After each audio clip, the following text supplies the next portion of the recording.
Hey there. Tonight, we re-diving into a dark and haunting chapter of history, the isolated and doomed life on a 1700s quarantine island of horror. Imagine being sent away from everything and everyone you know, trapped on a remote island with little food, crumbling shelters, and deadly diseases spreading unchecked. This was the grim reality for countless souls quarantined centuries ago, cast out to suffer and die in silence. In this video, we'll uncover the terrifying conditions these people faced, from brutal isolation and rampant illness to the desperate attempts to survive against overwhelming odds. We'll explore how superstition and fear twisted their minds, how guards enforced harsh rules with cruelty, and how mysterious disappearances added to the island's eerie legacy. Join me as we peel back the layers of this forgotten island prison, revealing stories of tragedy, endurance, and the dark shadows that still linger. Whether you're fascinated by history, intrigued by tales of survival, or just curious about this grim piece of the past, tonight's journey will take you deep into a world where hope was scarce and horror was all too real. So settle in, and let's uncover the secrets of this 1700s quarantine island together. In the early 1700s, the world was a very different place, one where disease and death often lurked just beneath the surface of daily life, and where understanding of contagious illnesses was rudimentary at best. It was an era of exploration and expansion, but also an era of terrifying pandemics that reshaped societies and forced governments to make harsh decisions in the name of public health. Among the most harrowing responses to disease outbreaks was the establishment of quarantine, zones, remote places set aside to isolate the sick and the suspected in hopes of preventing deadly illnesses from spreading. One such place was a remote island that would come to embody isolation, suffering, and horror. This island, perched far from bustling ports and mainland communities, was chosen as a quarantine zone. Because of its isolation and natural barriers, deep waters, and jagged cliffs that few could cross without permission. But it was not just geography that led to its grim designation. It was the unfolding drama of the epidemics sweeping through Europe and the Americas in the 17th and 18th centuries, bringing with them smallpox, plague, yellow fever, and other deadly diseases that terrified populations and overwhelmed limited medical resources. At that time, cities and ports were epicenters of disease. Ships arriving from distant lands carried more than goods and passengers. They carried invisible enemies.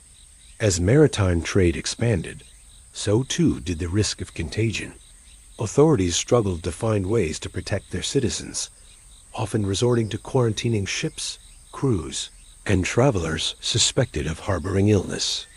The term quarantine itself comes from the Italian 40 giorni, meaning 40 days, the length of time ships were isolated off the coast of Venice in the 14th century to prevent the spread of plague.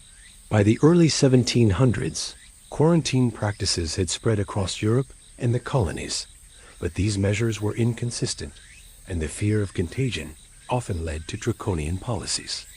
Entire ships were turned away, ports closed, and groups of people forcibly isolated with little regard for their well-being. The island in question was designated as a forced quarantine station, a place where those sick or suspected of carrying disease were sent to live or die apart from society. The initial decision to use this island as a quarantine zone was born out of desperation. As the smallpox epidemic ravaged coastal cities, officials scrambled for a solution. The island's distance from the mainland made it ideal in theory.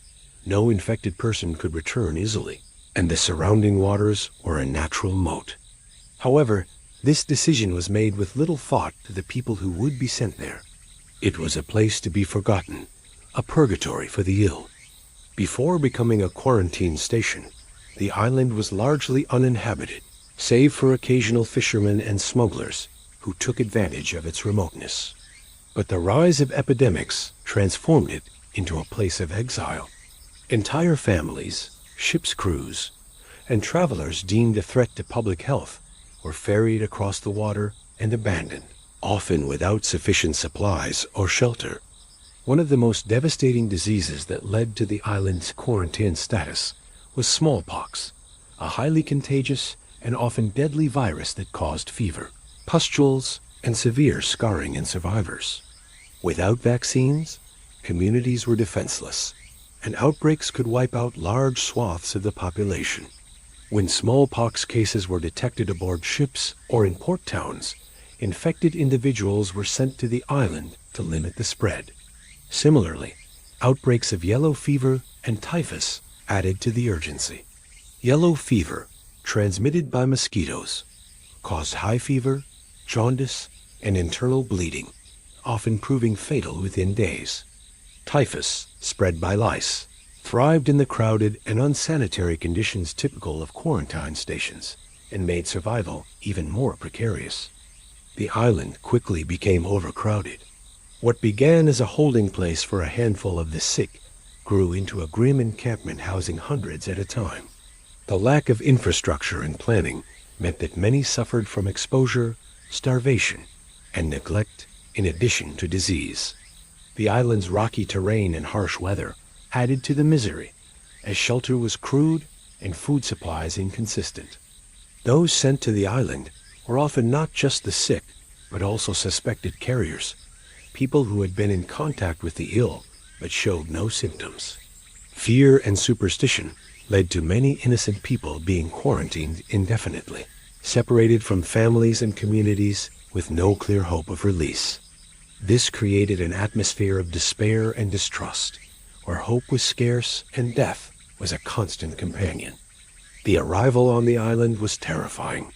Incoming quarantined individuals would be brought ashore by boat, sometimes under guard, sometimes left alone to fend for themselves. Many arrived weak and ill, their bodies ravaged by disease, their spirits crushed by isolation. There were no hospitals, no doctors in adequate numbers, and very little medical knowledge to ease their suffering. As word of the island's condition spread, it became a place of dread and legend among mainland communities. Stories circulated of the dead left unburied, of screams carried by the wind, and of the lonely souls trapped forever by a society that sought to forget them. Families petitioned for the release of loved ones, but were often ignored or met with suspicion. Despite its horrors, the quarantine island was a grim necessity in an era when contagion could spread unchecked, decimating entire cities. The idea was simple: isolate the sick to protect the healthy, but the execution was cruel and unforgiving. The island was not designed for healing, but for containment, a prison of illness and despair. Over time, attempts were made to improve conditions. Makeshift infirmaries were built, and rudimentary care was offered. Supplies were occasionally delivered, and prayers were said for those lost. Yet the island remained a place where hope was a fragile flame, easily extinguished by the relentless tide of disease. The island's role as a quarantine zone was a stark reflection of 1700s society's limited understanding of disease and human rights. Those sent there were victims of fear as much as of infection, abandoned by a world struggling to cope with invisible enemies. In this opening chapter of our journey, we see how fear, geography, and desperation combined to create one of history's most isolated and doomed places. The island was more than a quarantine station. It was a stage upon which countless tragic stories of survival, death, and human endurance played out. As we continue, we'll uncover the lives of those who arrived here, the brutal conditions they faced, and the lingering shadows that this forsaken quarantine island cast across history. Beyond its grim designation as a quarantine zone, what made this 1700s island truly horrifying was its geography. Maritime authorities had chosen it thoughtfully, but harshly. Its remote location, rugged terrain, and unforgiving climate turned exile into something far more dreadful than prison. From rock-strewn shores to bone-chilling winds, the island's landscape magnified every hardship, every disease, every fear to near unbearable extremes. The island lay miles offshore from the nearest settlements, surrounded by dark, brackish waters that churned even in summer. The currents were strong and unpredictable. Waves crashed against rock ledges in explosive fury, making approach by boat perilous. Corroded docks and unstable jetties offered only precarious access. Supplies arriving by sea often spilled into the sea, and makeshift rafts used when officials grew frustrated were frequently dashed on hidden shoals. Many arriving quarantined were forced to wade ashore through salt water up to their chests. In winter, ice shards cut into ankles. In storms, they were battered by waves that washed clean over the small landing. Above the shoreline rose steep cliffs and rocky ridges, cloaked in salt-sprayed bracken and brittle heather. Many had to climb these cliffs to reach flat land, their feet slipping on loose scree or tripping on broken shale. These ruddy slates, cracked by centuries of tides, served as ballast for scattered huts and ramshackle shelters. Wind tore through cracks in these structures, letting cold rain and snow in. Hypothermia struck even those who survived disease. Trees were sparse. A few bent pines clung to these slopes. The inland interior rose to a smooth, shrub-covered plateau ringed with moorland and scattered boulders. Those sheltering there endured unfiltered exposure, sun-baked soil by day, bone-shaking chill at night. Wood for cooking or heating was nearly non-existent. Rusted nails and driftwood were burned for warmth often, in small stoves built out of tin barrels. Smoke choked cramped huts, air staying stagnant inside, while storm-lashed slits let in freezing drafts. Water was a constant enemy. Freshwater springs were rare. Some individuals trapped rainwater in hollowed rocks, but often it was brackish or tainted by bird guano. Makeshift wells were dug near gullies, but were shallow and frequently contaminated. Dehydration was common. Some drank seawater in despair only, to trigger dysentery or kidney failure. Others drew from streams barely more than trickles. Infectious illnesses spread faster when water was scarce, hygiene non-existent, and hands unwashed. Food scarcity compounded suffering. Wild grasses, limp seaweed, and shellfish along the tide line became the staple diet. On rare days, supply boats delivered stale ship biscuits or salted meat, but these were snapshots of relief. Many survived on 3 or 4 small meals per week if they were lucky. Starvation weakened bodies even before disease did. It was said that some quarantined boiled grass roots or lichen after scraping off salt and bitterness. Children shrank rapidly. The hungry wailed in the night. Shelters offered little protection. Early on, tents made of tarred canvas were erected, torn away by wind, soaked through in rain. Later, crude lean-tos made of driftwood, patchwork tarps, and turf became common.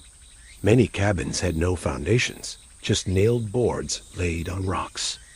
When storms came, walls buckled, roofs collapsed like paper. Quarantine overseers often prioritized containment over comfort. Those deemed healthy enough were forced to sleep outside in blankets or straw, regardless of weather. The island's weather itself was capricious. Fog rolled in daily, thick as wool, swallowing huts and making escape almost impossible. Visibility dropped to inches. Overheated bodies collapsed under strange illusions, thinking they saw land or rescue, only to find only haze and empty marsh. In winter, sea fog froze into delicate rime ice, cracking around shelters. Gale-force winds lashed the plateau, wailing through every nail and crevice. Snow fell sideways, melting into saturated ground beneath. In spring, temperatures hovered near freezing until June.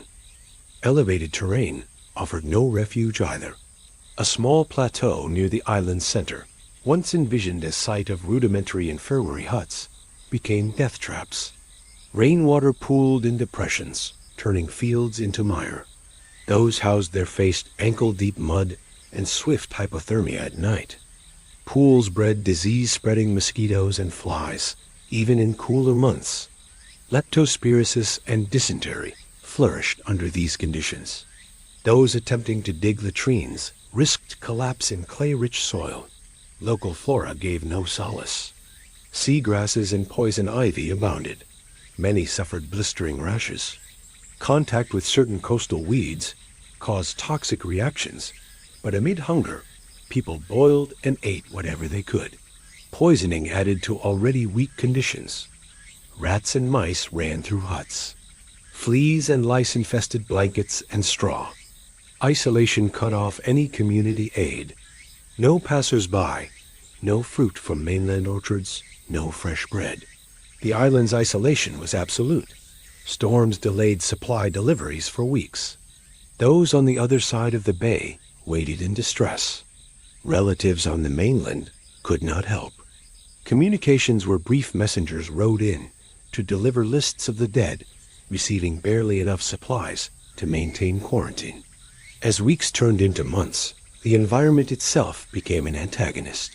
The rocks bleached, sharp, uneven split feet, and burst-thin footwear. Lacerations turned septic quickly. Exposure and untreated wounds compounded infections. Rainwater filled torn shoes. Blistered soles turned black, bringing infection beneath nails. Many struck gangrene without clean water or medicine. The terrain fostered despair of the worst kind. No high vantage points revealed rescue. The horizon was endless gray sea or bramble-choked cliffs. Paths unmarked, signage absent, maps non-existent orientation became impossible. Some tried to escape via small rocky coves, only to be washed into sea or stranded on ledges. Others attempted night climbs, misreading terrain in darkness, ending at sheer drops. Bodies washed up days later on distant shores showing signs of hypothermia and starvation. The isolation stoked paranoia. With nowhere to hide, everyone saw shadows and fog. Every distant clang felt like a threat. Rats skittered near dying huts. Wind through reeds sounded like footfalls. Mental distress became epidemic. Without land tainted by hope, desperation took root. Suicides increased. Some hung themselves from driftwood rafters or cliffsides. Those who survived often woke in sweats, believing rescue arrived, only to see empty sky. Quarantine officials tried to adapt.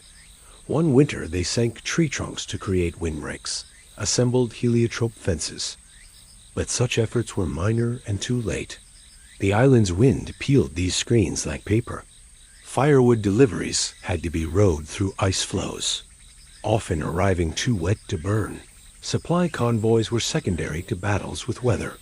By the end of its active use period, the island had become infamous.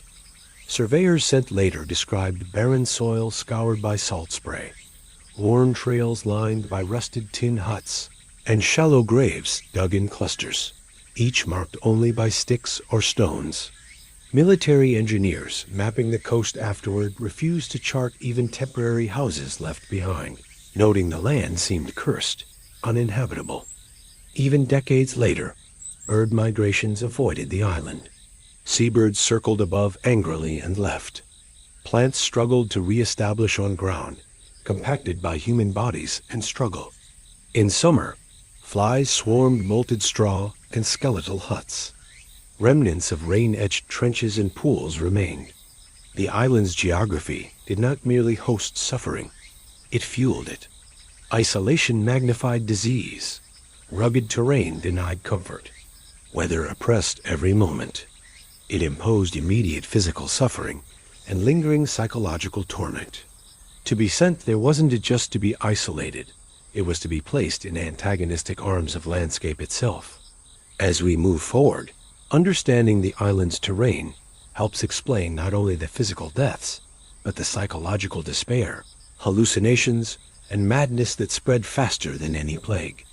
In the next chapter, we'll meet the first inhabitants sent ashore, their stories of arrival, the faint hope they carried, and how quickly it was extinguished by the nature around them.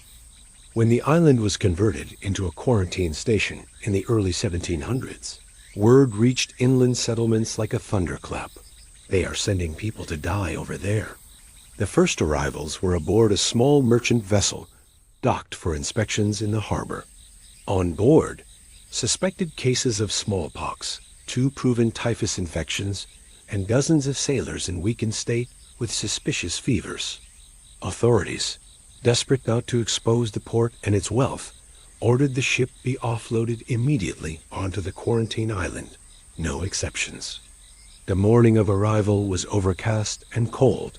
Quarantined souls were led ashore in cattle boats, stepping into shallow, freezing water before trudging over slick rocks to a landing point, their feet slashed on hidden barnacles, their clothes soaked and clinging. Those whose legs buckled fell and lay in the sand coughing, gasping. A few dragged themselves into a hastily erected cluster of tents near the shore. Exhaustion overwhelmed them. Many collapsed before anyone could register names or requests for help.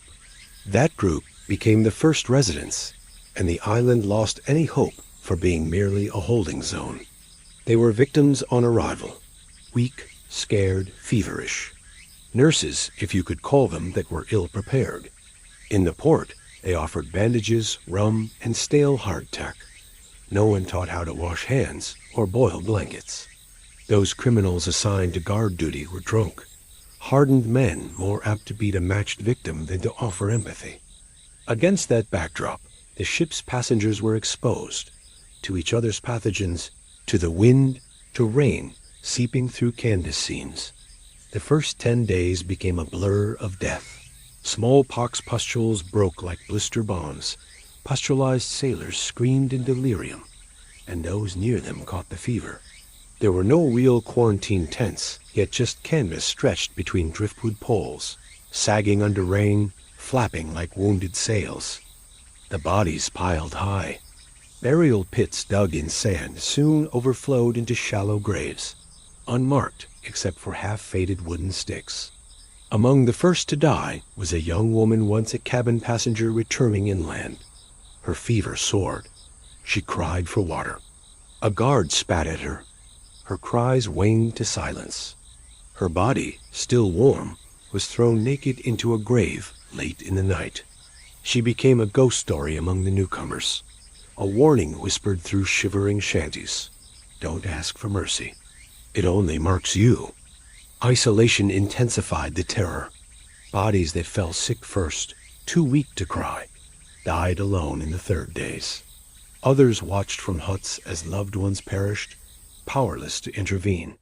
A mother with smallpox fled from the tent to scream across the plateau for help and collapsed.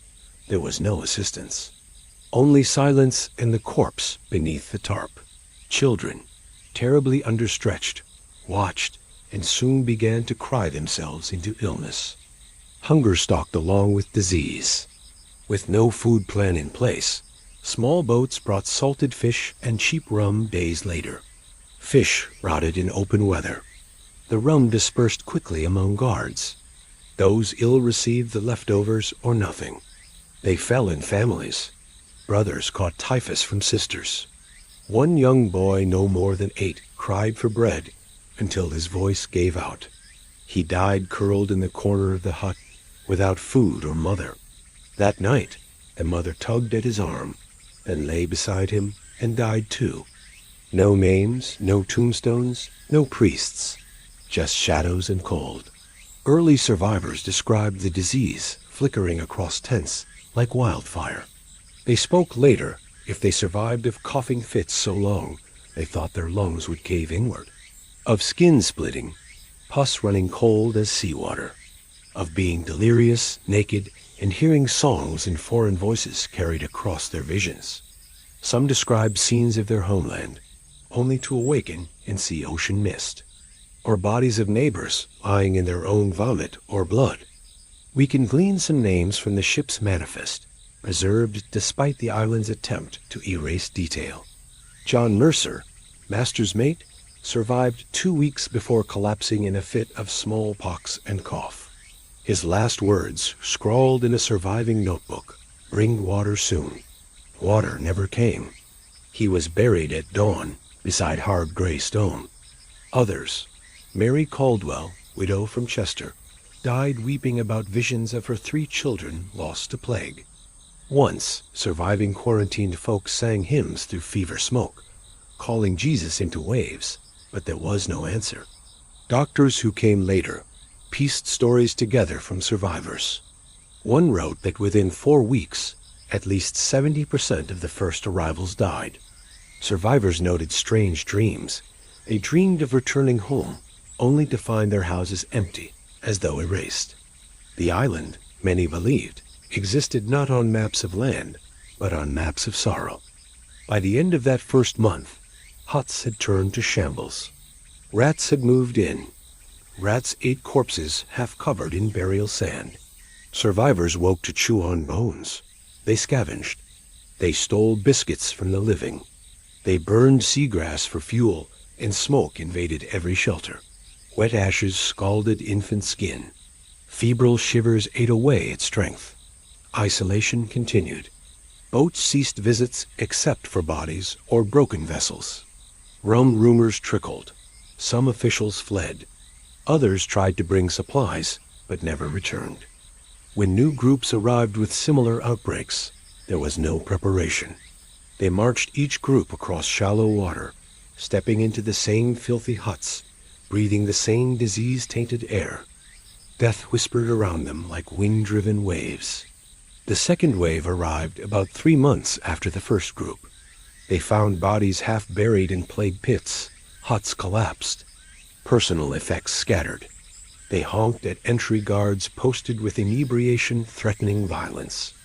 But they were quarantined anyway, forced into new tents built from the same materials, or into the open clutching blankets. Diseases spread faster, even before the sickenings began. Despair sank earlier, yet in that chaos seeds of resilience clung. A few survivors scavenged driftwood to build cold fire pits.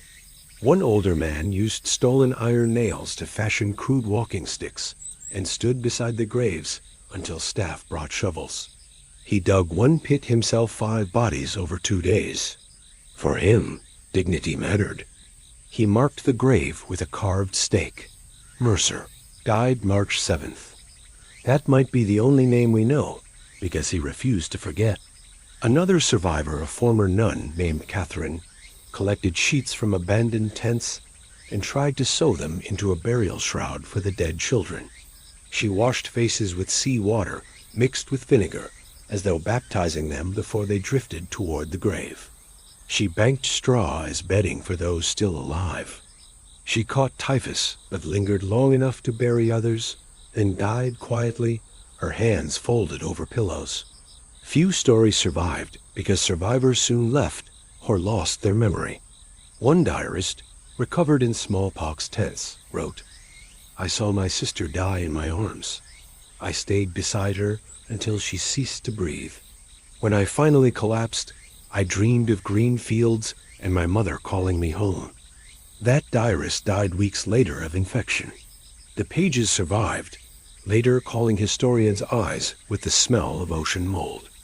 The island became a rotating abyss, a stage for human suffering beyond repair. Those who came first carried hope. Those who followed came to replace them. Those who survived were haunted. In later decades, some survivors returned tinted by madness. One man, decades after release, still smelled baked grass and sea foam at midnight and rang the knell of a bell that never existed. Another remarried and fled to the coast. He carried a metal medallion carved Mary Caldwell, despite having no known family connection. The first inhabitants died in nameless clusters. Their stories, when recorded by accident or mercy, shine like splinters in darkness. They remind us, before the quarantine island took roots, it became roots in the bodies and bones of those first imprisoned souls. Their suffering defined the place forever. And in that arrival surprised, scared, sick, and forgotten lies the dark seed from which every horror that followed blossomed. It is difficult to fully grasp the horror of what it meant to fall ill in the 1700s, let alone to be sent away cast out to a lonely island where the sick went not for healing, but for containment. In those days, disease was often as mysterious as it was lethal. The human body, still barely understood, became a battlefield on which invisible enemies waged war. Medical theory remained rooted in imbalanced humors and miasmas, foul airs and divine punishments. Science and superstition danced in grim tandem. And so, those who showed symptoms, those who coughed blood, who broke out in angry black boils, whose eyes glazed with fever and delirium, were stripped from society and transported to places like this island, isolated from the mainland, places that would come to be known not for recovery, but for the stench of death and the silence that followed it. Those chosen for quarantine rarely received explanations. Sometimes they were told they had the sickness, and that was enough. More often, they were simply seized from their homes, taken under guard, and loaded onto ships, coughing and crying alongside others. Once the boat reached the rocky shores of the island, there was no return. This was exile with a thin veil of mercy. The truth was simple. The authorities hoped the disease would burn itself out, consuming the infected in solitude without spreading to the healthy. The island was not built for comfort. It was barren in many areas, with gnarled trees that clawed toward the sea, sharp rocks underfoot, and biting winds that never seemed to stop howling. Some islands used for quarantine were former military outposts, with crumbling stone barracks that offered minimal shelter. Others had been entirely uninhabited until the sick were sent there, forced to create makeshift shelters from driftwood and canvas. In either case, the living conditions accelerated suffering. Rain poured through roofs. Food was scarce and often rotten. Drinking water, when it existed at all, tasted of metal and algae. But the true terror of life on the quarantine island was, of course, the disease. Plague was one of the most feared afflictions in this period, particularly the bubonic strain, which left its victims swollen, blackened, and gasping. Cholera, which could kill within hours by draining the body of fluids, also swept through these islands. Smallpox arrived with pustules and fever, scarring the skin and taking young and old alike. Typhus, yellow fever, dysentery each carved a path through the exiled population, their symptoms worsening in the damp, filth-strewn environment. When one illness faded, another seemed to take its place, as if the island itself had become cursed. The medicine of the time could do little more than observe. Doctors were rarely present on the island itself. Some might come ashore in full-length waxed gowns, faces obscured by beaked masks filled with herbs, those iconic, sinister symbols of plague doctors. But these men were more concerned with containment than cure. Their treatments often did more harm than good, bloodletting to release bad humors, purgatives to cleanse the body, or the use of mercury, which slowly poisoned patients, even as it was applied to their sores. Pain relief was rudimentary at best, with laudanum used to dull the agony of final hours, if it was available at all. For those abandoned without doctors, desperate measures took root. The quarantined turned to folklore and superstition. Some wrapped themselves in garlic and herbs. Others prayed continuously, begging for salvation or for a swift death. There are records of crude rituals performed by the sick, scratching symbols into the earth, burning hair, or speaking aloud to what they believed were spirits of the dead. It was not uncommon for the mentally unwell driven mad by fever, isolation, or grief to begin wandering the island at night, muttering to shadows, convinced they were already dead. Burials, too, became a macabre ritual of necessity. With so many dying in such a short time, bodies were often left for days before being moved. Mass graves became the norm, shallow trenches dug by those still strong enough to wield a spade. In some cases, bodies were burned. But the smoke lingered, carrying with it the scent of death that clung to clothes, to skin, to memory. The island, over time, became a tomb that whispered with the wind, a place where footsteps crunched over bones barely buried beneath the soil. Children were not spared. In fact, their small, fragile bodies succumbed the fastest. Families sometimes arrived together, father, mother, and children packed onto the same transport, but rarely did they all survive. The emotional devastation of watching one's family waste away, powerless to help, left survivors haunted for the rest of their days. And for the children who were orphaned but survived the illness, their futures were bleak. Some wandered the island alone until they, too, fell sick. Others were taken away after a long period of isolation, only to be ostracized on the mainland, seen as cursed or unclean. In rare moments, there were glimpses of humanity. Letters smuggled off the island, desperate pleas written in blood, in soot, or on scraps of cloth found their way to family members or sympathetic priests. Food was sometimes secretly delivered by fishermen, left on shorelines and retrieved under cover of darkness. A handful of priests and monks volunteered to live on the island, tending to the sick, offering final rites, and writing down the names of the dead so they would not be forgotten. These acts of kindness were few and fleeting, but for those who witnessed them, they shone like lanterns in a sea of despair. The psychological toll of quarantine on the island went beyond the sickness itself. The living became obsessed with signs of infection, watching one another with suspicion. A single cough could turn allies into enemies. Fear bred violence. In extreme cases, the quarantine turned on each other, blaming one another for their condition, or trying to steal food and blankets from the weak. There are tales, too, of cult-like behavior forming among the sickest group's people who believed they were already damned and who began to worship death itself. Whether these tales were real or exaggerated by sailors and survivors is difficult to say, but the legacy of the island carries these rumors like old bones tangled in seaweed.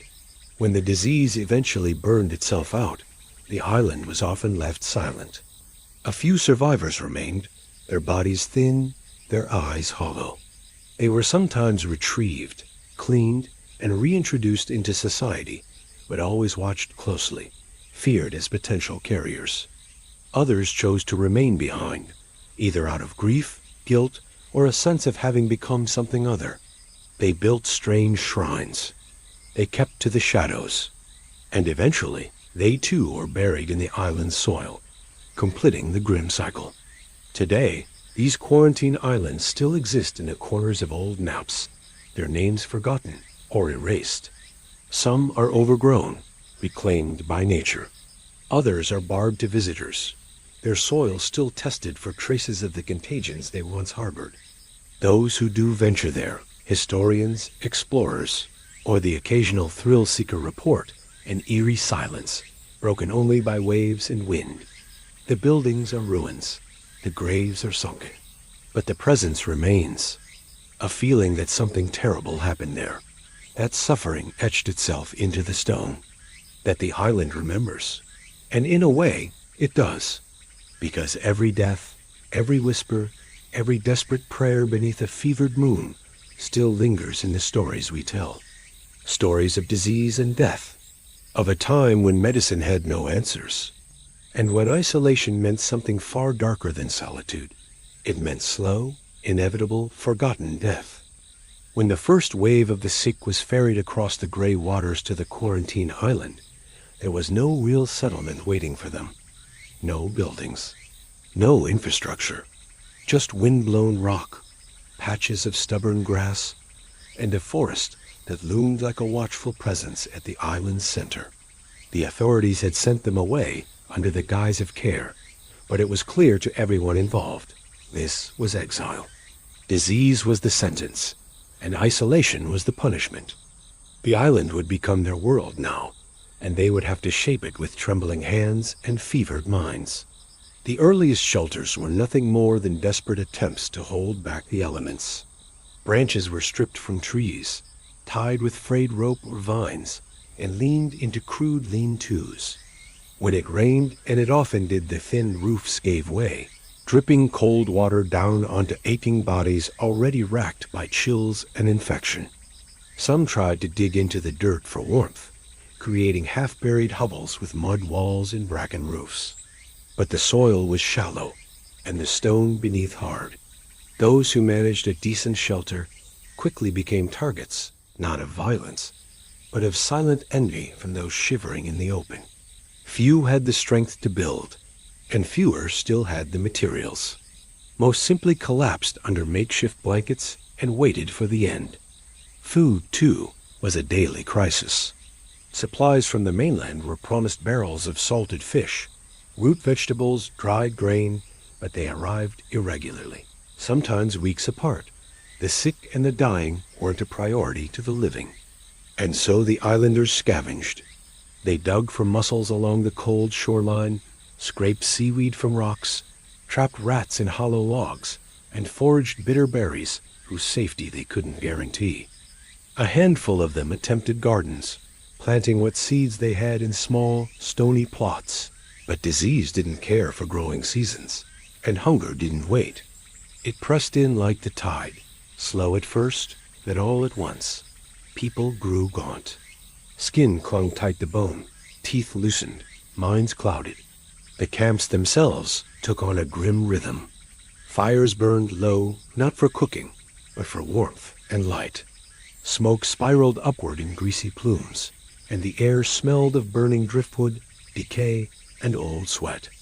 Between the tents and huts, narrow paths formed in the dirt where bare feet wore grooves from endless pacing. Moans drifted from shadowy corners, and the coughing never stopped. It punctuated the silence like a drumbeat, wet, racking, constant. The worst of it was not the noise, but the quiet that followed. When the coughing stopped, it meant someone had passed. There were no real doctors among them. A few had basic training, a barber surgeon, perhaps, or a midwife, but nothing suited to the scale of what they faced.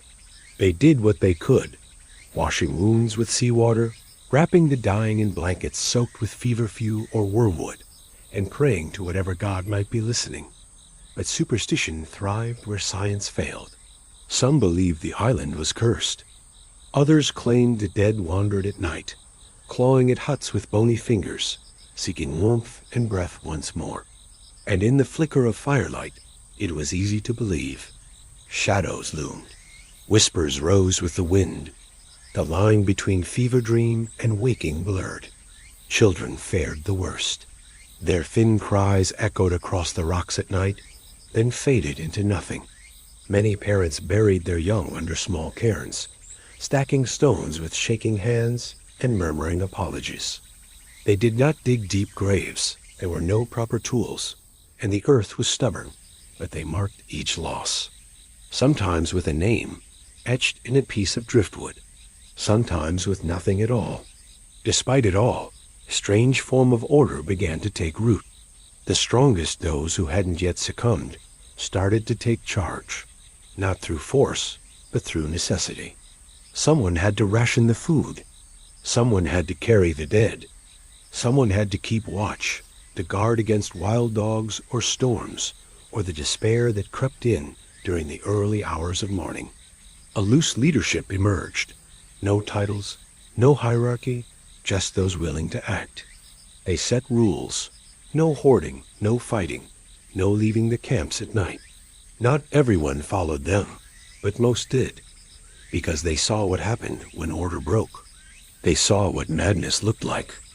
And there was madness. People talked to the sea. They screamed at trees. They danced in the rain, naked and weeping. One woman dug a hole with her hands for 3 straight days, insisting it would lead to the mainland. Another refused food entirely, convinced that starvation would purify her blood. When a man set his own shelter alight, laughing as it burned, the others pulled him from the flames, but he died from the burns days later, muttering names no one recognized. Over time, the camp spread. More ships arrived. More sick were offloaded. Some came willingly, hoping for care. Others were dragged, protesting, their wrists tied and mouths foaming. The island grew crowded. Shelters sprang up in chaotic clusters, each more ragged than the last. Arguments broke out over space, over food, over water, and water itself became a crisis. The only source was a small stream that ran from the forest, but it was shallow, and its edges turned to mud with constant use. People began to fall ill, even faster diarrhea, vomiting, sores that wouldn't close. They blamed the water. They blamed the dead. They blamed each other. Some tried to leave. They built crude rafts, lashed together from driftwood and old barrels. Most were never seen again. A few were found washed ashore days later, loaded and tangled in seaweed. One man managed to swim nearly a mile before the cold took him. His body floated for hours before someone pulled it back and buried it. After that, he stopped trying. In rare moments, beauty broke through the despair. The northern lights once shimmered across the sky, lighting the island in strange green fire. A child, too weak to stand, laughed as snow fell for the first time in months. A woman with a shattered ankle was carried each day to the edge of the cliff so she could watch the waves, her eyes filling with tears not of pain, but gratitude. In those fleeting moments, they remembered they were human. They even found ways to celebrate. One group began to mark the new moon with songhorse voices rising into the wind. Another carved crude instruments from bones and driftwood. They played around fires, not to forget their suffering, but to honor it. To say, we are still here. And for a while, it helped. Until the next storm. The next plague ship. The next unmarked grave. Death became the island's language. The living spoke in its dialect, through silence, through glances, through the way they held each other tighter at night. The makeshift settlement, born from desperation, had become a monument to endurance. It was not a home. It was never meant to be. But within its tattered borders, among the wreckage and ruin, something remarkable flickered. The will to survive. To continue. Even in the shadow of disease, even in the face of indifference from the mainland, they built something. Fragile, fleeting, but real.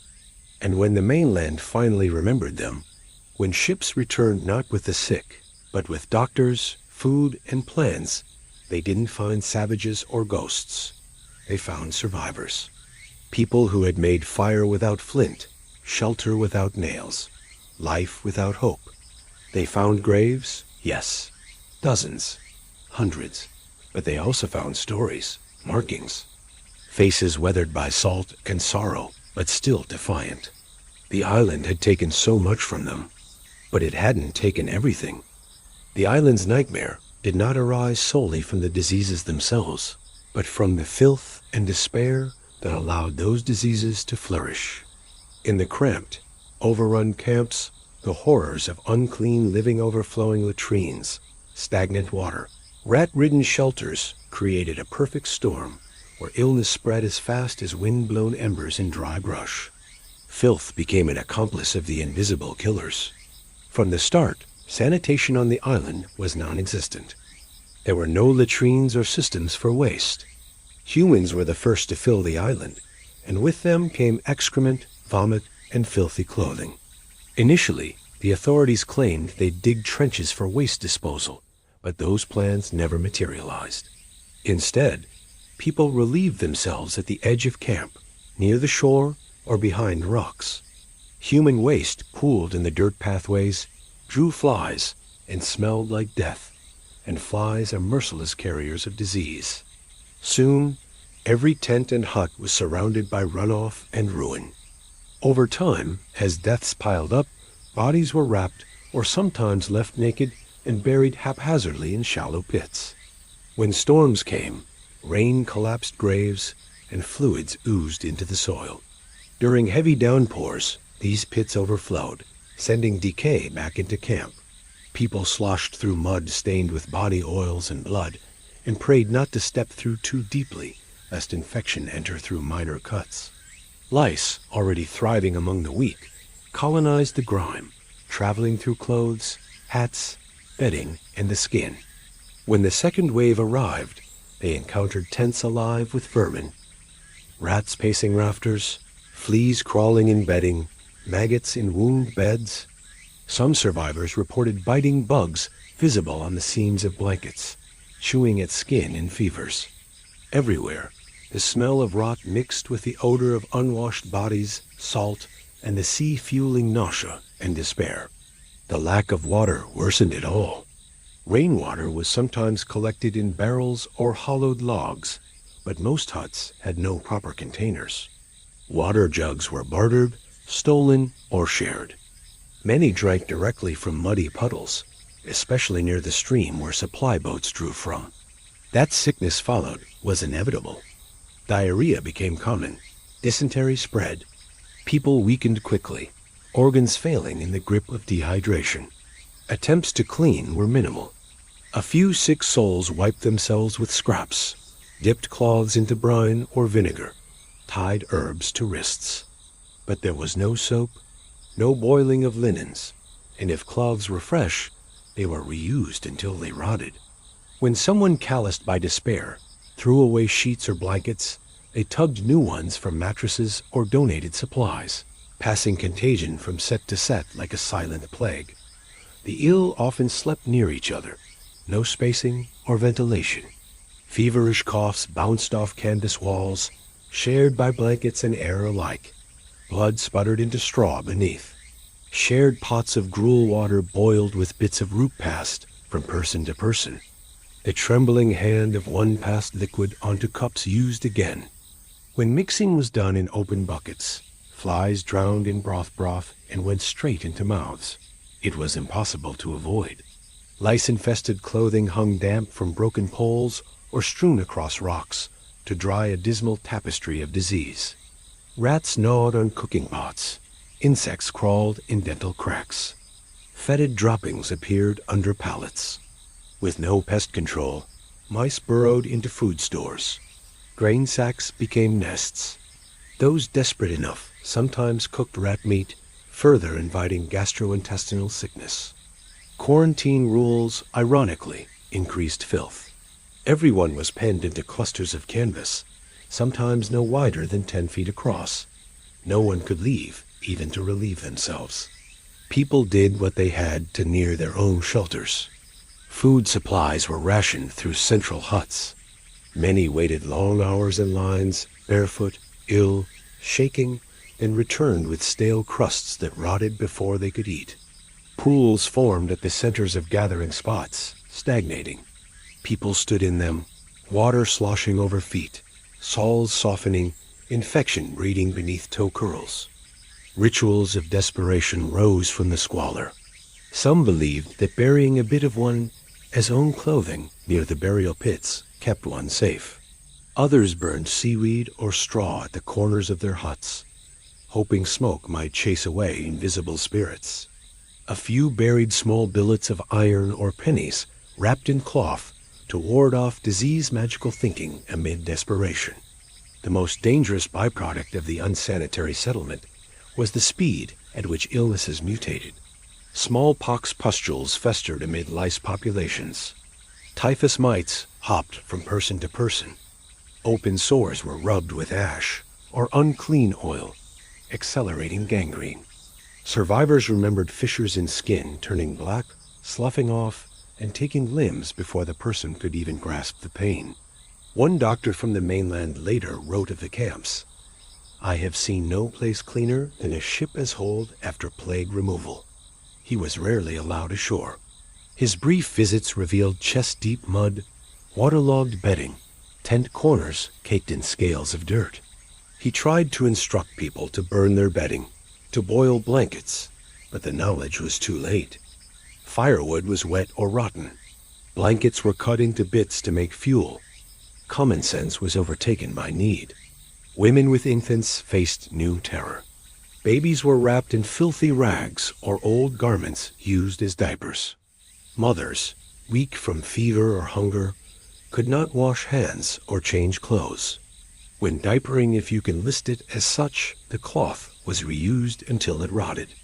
Babies developed skin infections, then fevers. Mothers drank contaminated water and fell into chemically induced delirium from herbal solutions. Some tried to organize cleaning. A few ex-sailors who survived began to dig trenches to channel runoff. They knocked over dead trees for firewood to burn more waste. They dug deeper latrines and tried to keep food areas separate.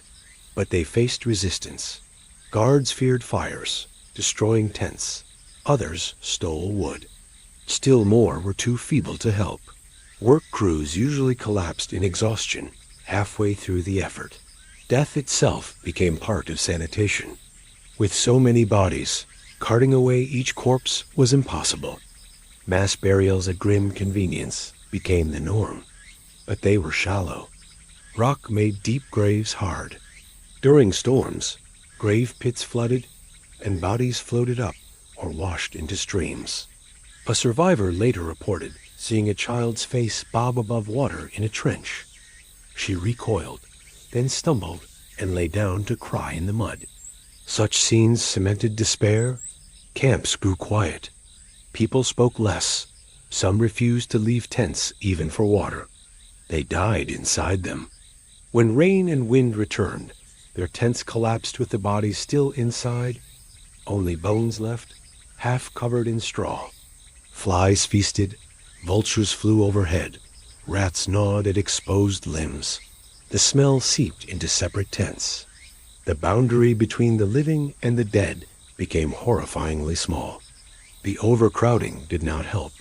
As ships continued to arrive, new tents were pitched over old graves. Human remains blending with the soil, bones grinding underfoot. Some families found human remains near their sleeping spots, fragments of skull, tiny bones of infants. The psychological impact was immense. Horrific sights became normalized. Children, too young to be burdened, sometimes found bones and played with them until weak themselves.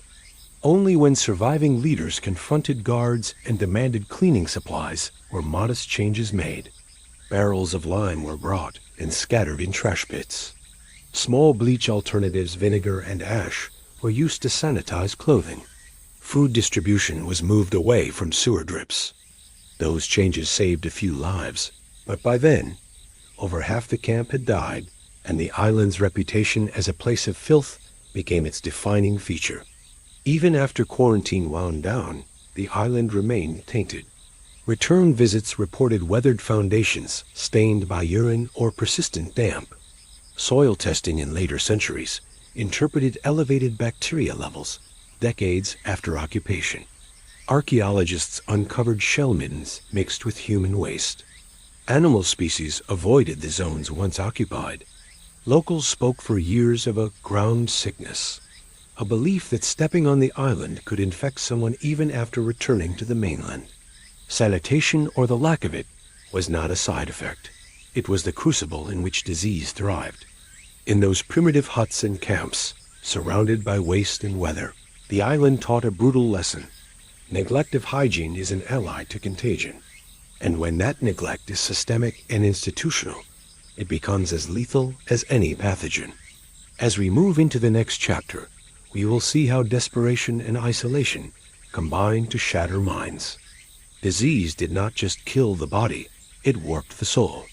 In Section 7, we'll explore the psychological toll, the madness, hallucinations, cult-like behaviors, and the creeping shadows that gnawed at the minds of the survivors. It was not only the diseases that haunted the quarantined souls on the island, it was the emptiness, the relentless isolation, and the collapse of mind under unbearable conditions. In the damp, overcrowded camps, mental fragility became as pervasive as infection. Madness stalked the living. Despair draped over every camp like a shroud, and the isolation turned individuals inward until many saw shadows where none existed and heard voices in the wind. At first, some held on to hope. Letters bravely written on scraps of cloth whispered of reunion, of rescue, but these were rare and fragile. As days passed with no help, no improvement, fear deepened. Crowded tents pressed bodies close. Sweat and bile paired with load after load of illness. Smell became memory. Hands shook. Nightmares grew real. The mind began to betray. Hallucinations became common. One man huddled by a fire insisted he saw his wife walking across the plateau at midnight, beckoning his name.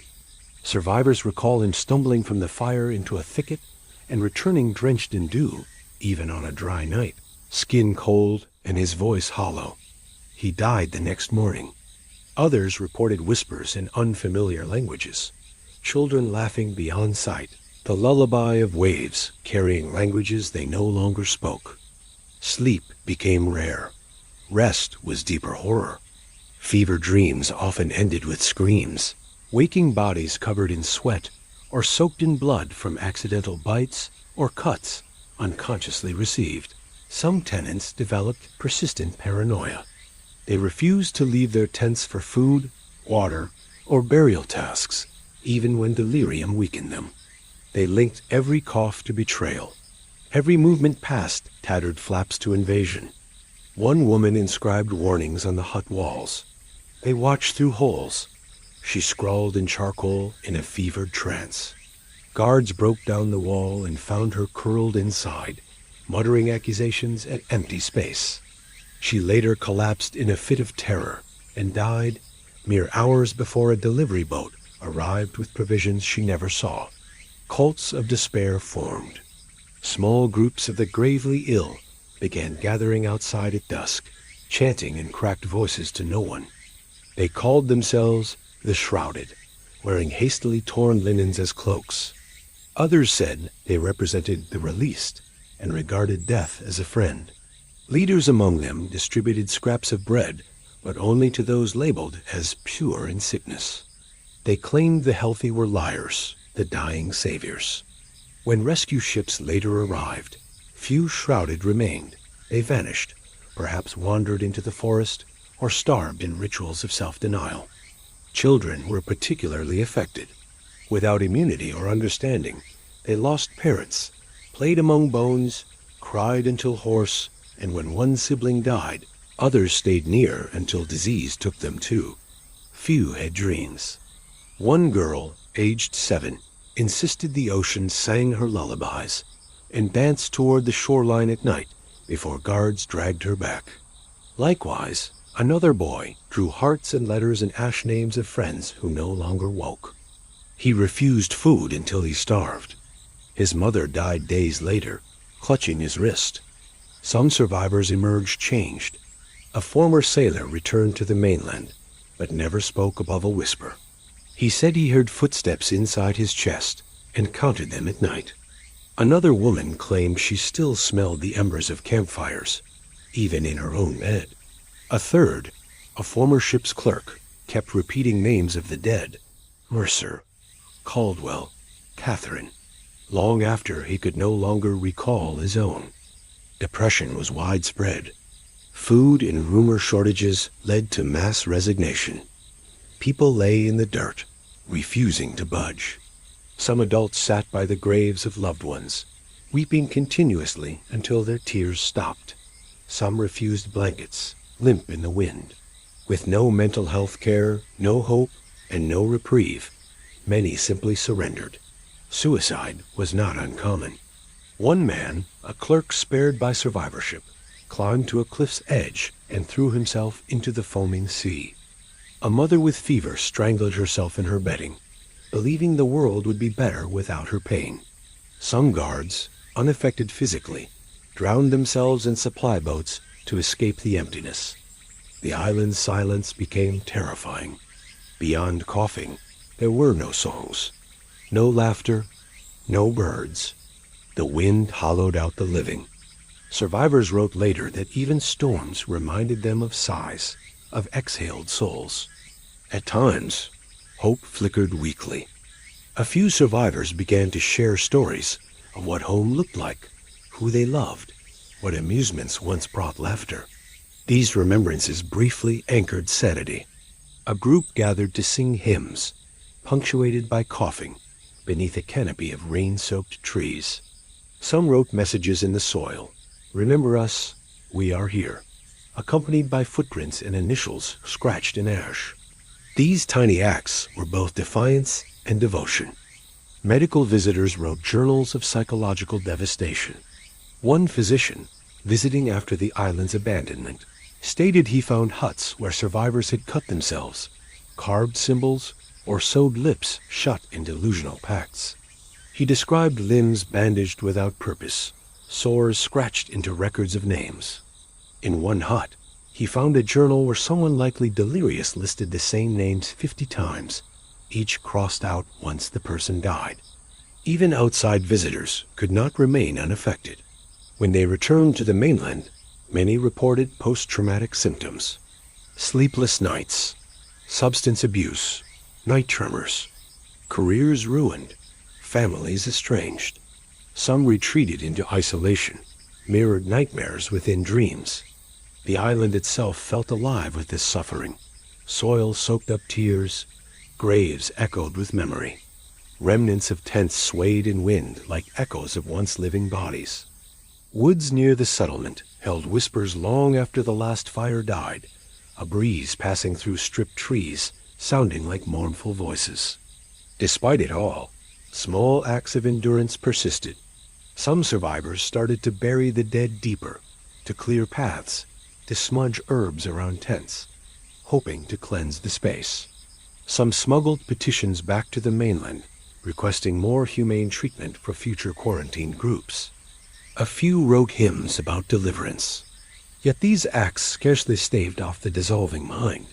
By the time period ended, survivors numbered only in few dozens from original hundreds. Those who survived often disappeared in landfills of memory or stories. Some moved away entirely. Few spoke of it, even in private. The survivor's silence became yet another form of imprint, not physical, but psychological. In the end, the island offered a harsh lesson. Isolation does more than separate bodies. It fractures minds. Despair and contagion feed each other. Madness spreads as surely as any plague. And where hope is extinguished, humanity itself erodes.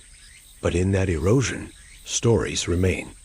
Names remembered by faint footprints, songs etched in ash, a name carved into driftwood, a child's footstep traced in dust. These fragile signs hold more weight than disease or death. They say, "I was here. I felt despair. I survived," even if only for a while. As we move to the next section, we'll explore how quarantine rules and guard regimes enforced order and often compounded suffering through brutality and fear. The island's quarantine may have begun as a precautionary measure, but once the sickness spread and desperation deepened, control took on a crueler form. The guards were not chosen for their compassion, nor trained in care. They were enforcers, often former soldiers, prison wardens, or hired muscle, whose orders were simple: contain the sick, no matter the cost. And from the moment they set foot on the island, they made it known that rules were not to be broken. They arrived in dark coats, boots thick with mainland mud, rifles slung across backs. Some wore bayonets, others carried clubs fashioned from timber. They set up checkpoints near the docking zones, patrolled the perimeter, and posted strict notices outside every cluster of tents and huts. Curfews were established, boundaries marked in lime or rope. No one was to leave their designated area. No one was to approach the docks unless summoned. No one was to touch a guard under any circumstance. And above all, escape was not just forbidden, it was treason. Enforcement came quickly and violently. The first known punishment was delivered to a man who tried to swim off the island with his sick daughter strapped to his back. They made it barely 50 meters before guards fired a warning shot into the air, then another directly into the water. He stopped. They dragged him back with hooks, beat him in front of onlookers, and confined him to a shack with no windows. His daughter died that night. He was found days later, blood on his hands, muttering about the sea calling him home. This event set the tone. From that point on, defiance was met with brutality. Food rationing was tied to obedience. Entire groups would go hungry if one person broke the rules. Those caught hoarding medicine or sneaking extra supplies were stripped, shackled, or left in the cold.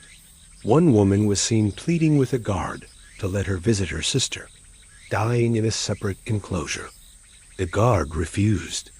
When she attempted to sneak over that night, he caught her and forced her to kneel in the dirt for hours under torchlight while others were told to watch. Her sister died that same night, and she was never seen again. The guards didn't live among the quarantined. They had their own secure quarters, higher up on the hill tents, lined with canvas, fortified with timber. From this perch, they could watch the infected below, like prison wardens overseeing a yard. Their boots never touched the sickened soil unless required. They used poles to pass food. Their words came only as commands. Move, down, back, silence.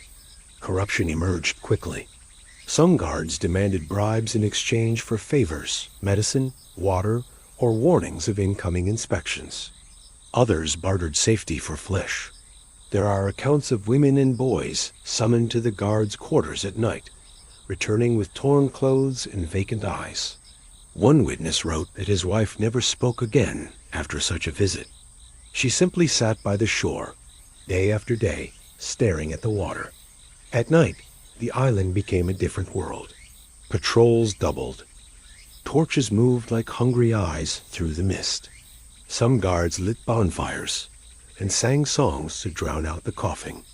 Others played cruel games, taunting the sick with promises of freedom, then dragging them back into the mud. One infamous tale involves a guard who threw a loaf of bread into the quarantine zone and laughed as desperate hands fought over it. When two men began punching each other for the final crust, he shot one in the chest and claimed self-defense. Isolation turned the guards inward too. Some of them grew erratic. Drinking became common. Fights broke out within their ranks. Rumors circulated of one guard who snapped and opened fire on a group of birds near the beach, shouting that they were spies. He was never reprimanded. Another locked himself in a storage hut for 3 days and emerged naked, smeared with ash. He was reassigned to dock duty. The rules themselves were ever shifting, often arbitrary. 1 week, gatherings of more than 3 were banned. The next, communal meals were required. One guard insisted everyone face north while eating. Another required that those infected wear red sashes around their arms, like a badge of shame. Violations were not discussed, they were punished. Some of the worst abuses came under the guise of medical inspection. The guards accompanied physicians, most of whom were overwhelmed or indifferent, and acted as both escort and executioner. When someone showed advanced signs of plague, the guard decided whether they should be isolated or buried. In many cases, the sick were dragged away before their families could say goodbye. Screams followed these inspections. So did silence. Those who tried to escape were hunted. One man slipped into the jungle interior, hiding among the trees.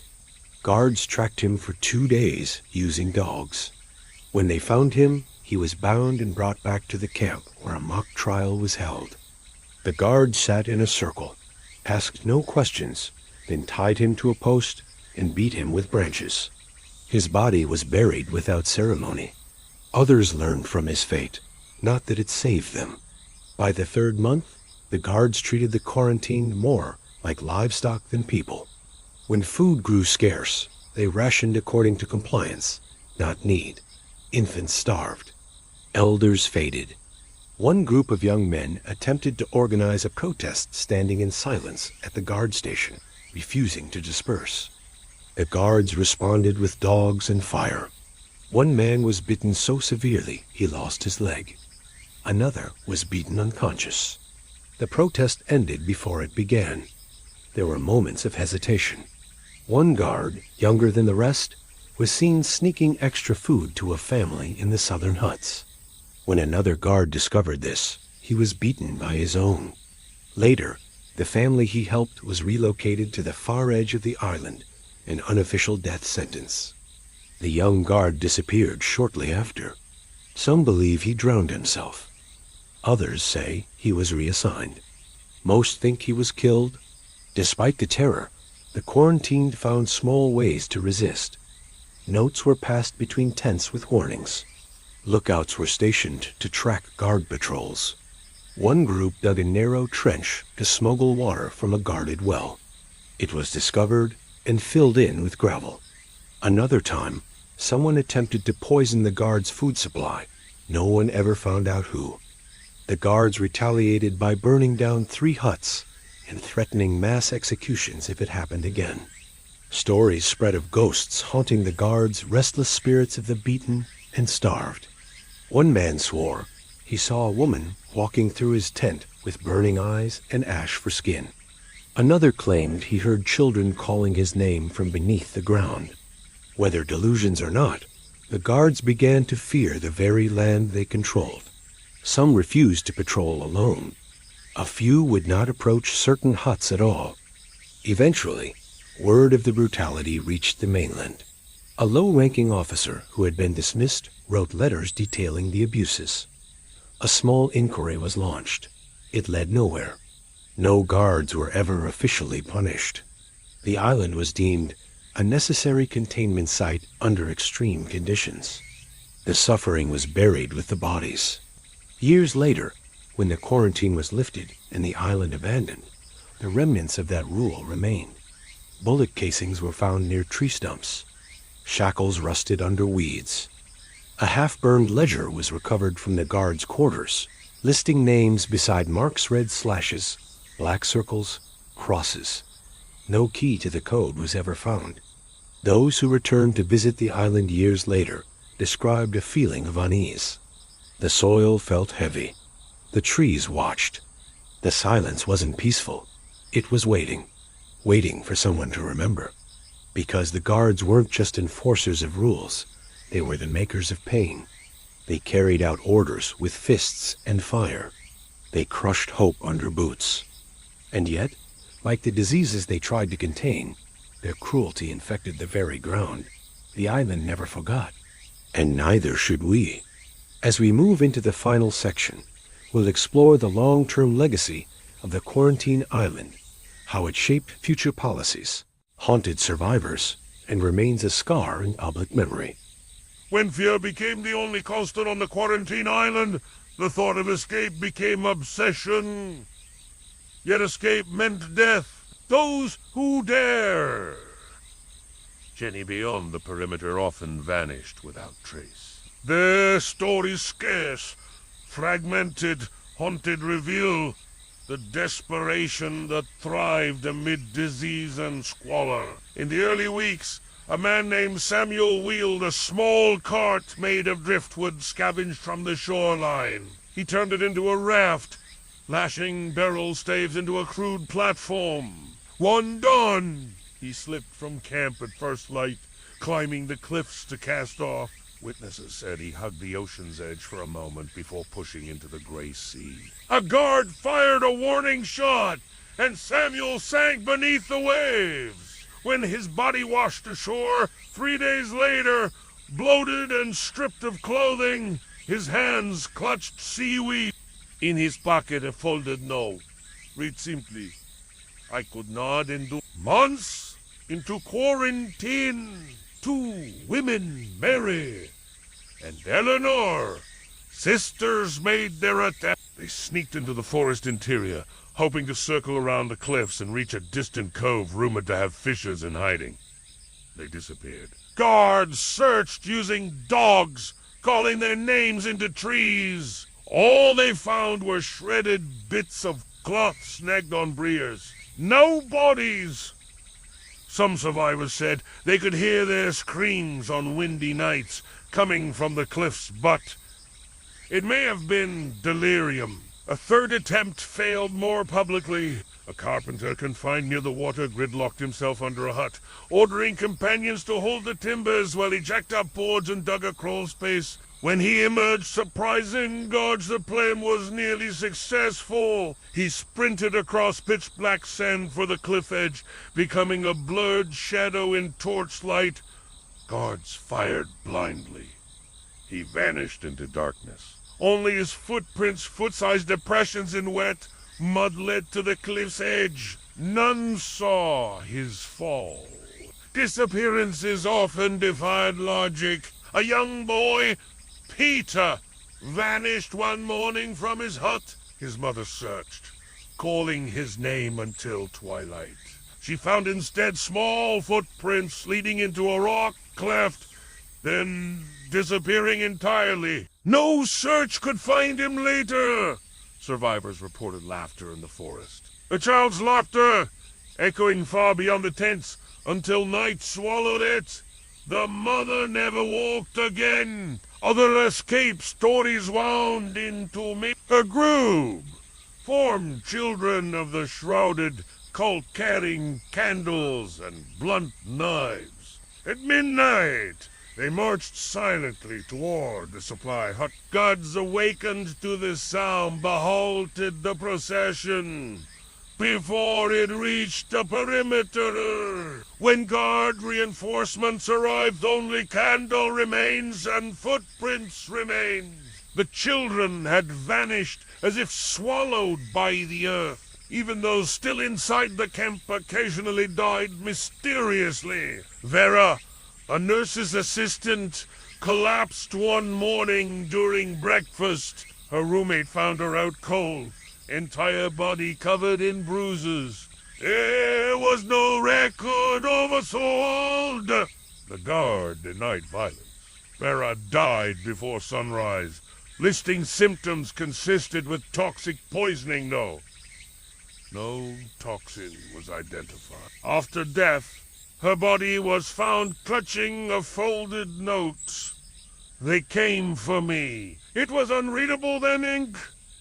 Bleached by body heat. Stranger still were the ones who simply disappeared from memory. Elder survivors later described people who faded outward from records. No one in later groups spoke of them. So complete was the erasure that even names on early Manifest lists seemed misaligned. No one recalled seeing them arrive or die. It was as though ghosts were never there. Latin quarantine. One man imprisoned for hoarding medicine began writing poems on the hot wall. I taste salt on my tongue, but the sea is a grave.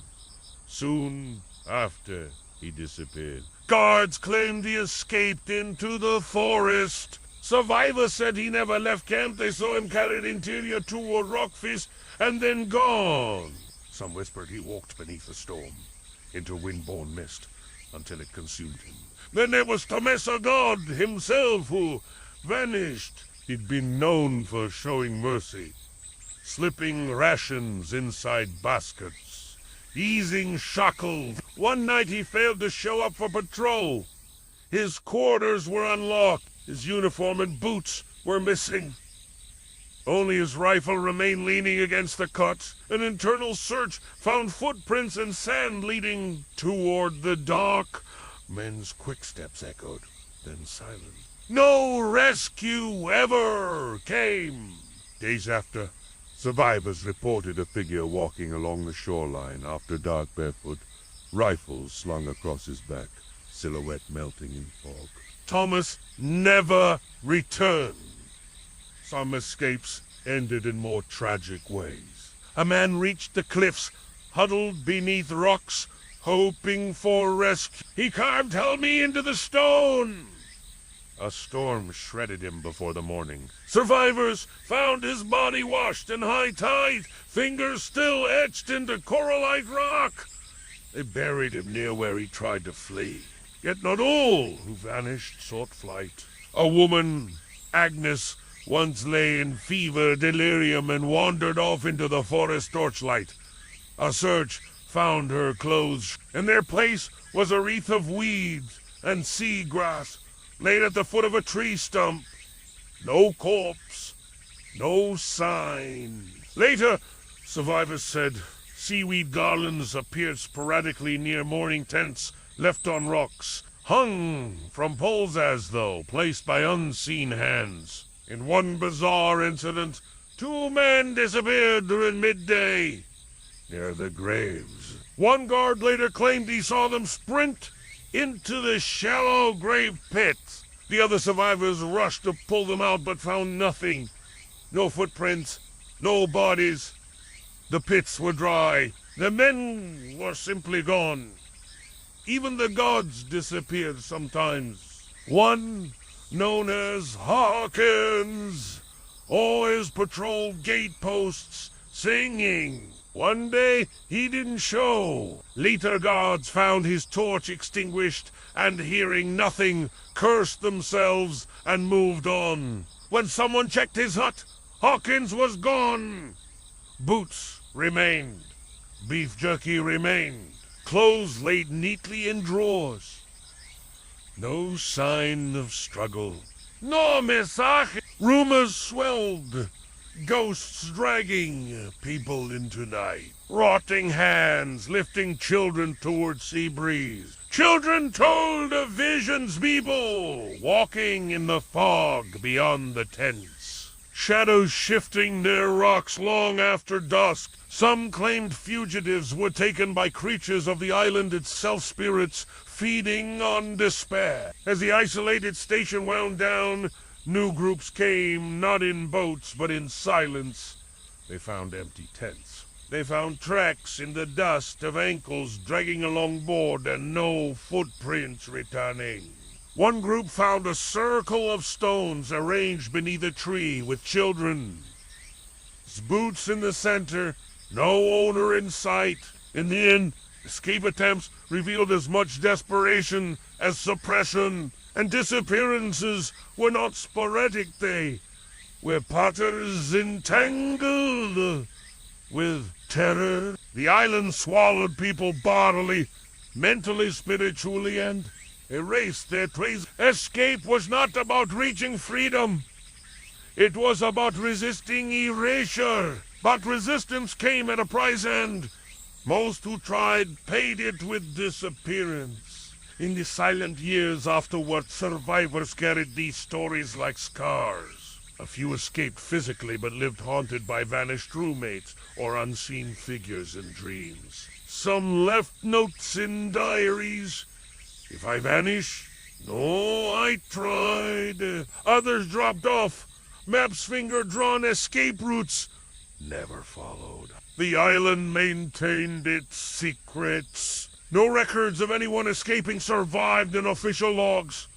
Names ended. Lists blanked. The sea claimed the stories. When later explorers cataloged graves and ruins, they found fragments of cloth, broken board, and helmet, shards nothing human. The island's archives deliberately omitted disappearances, stating all who died were buried locally.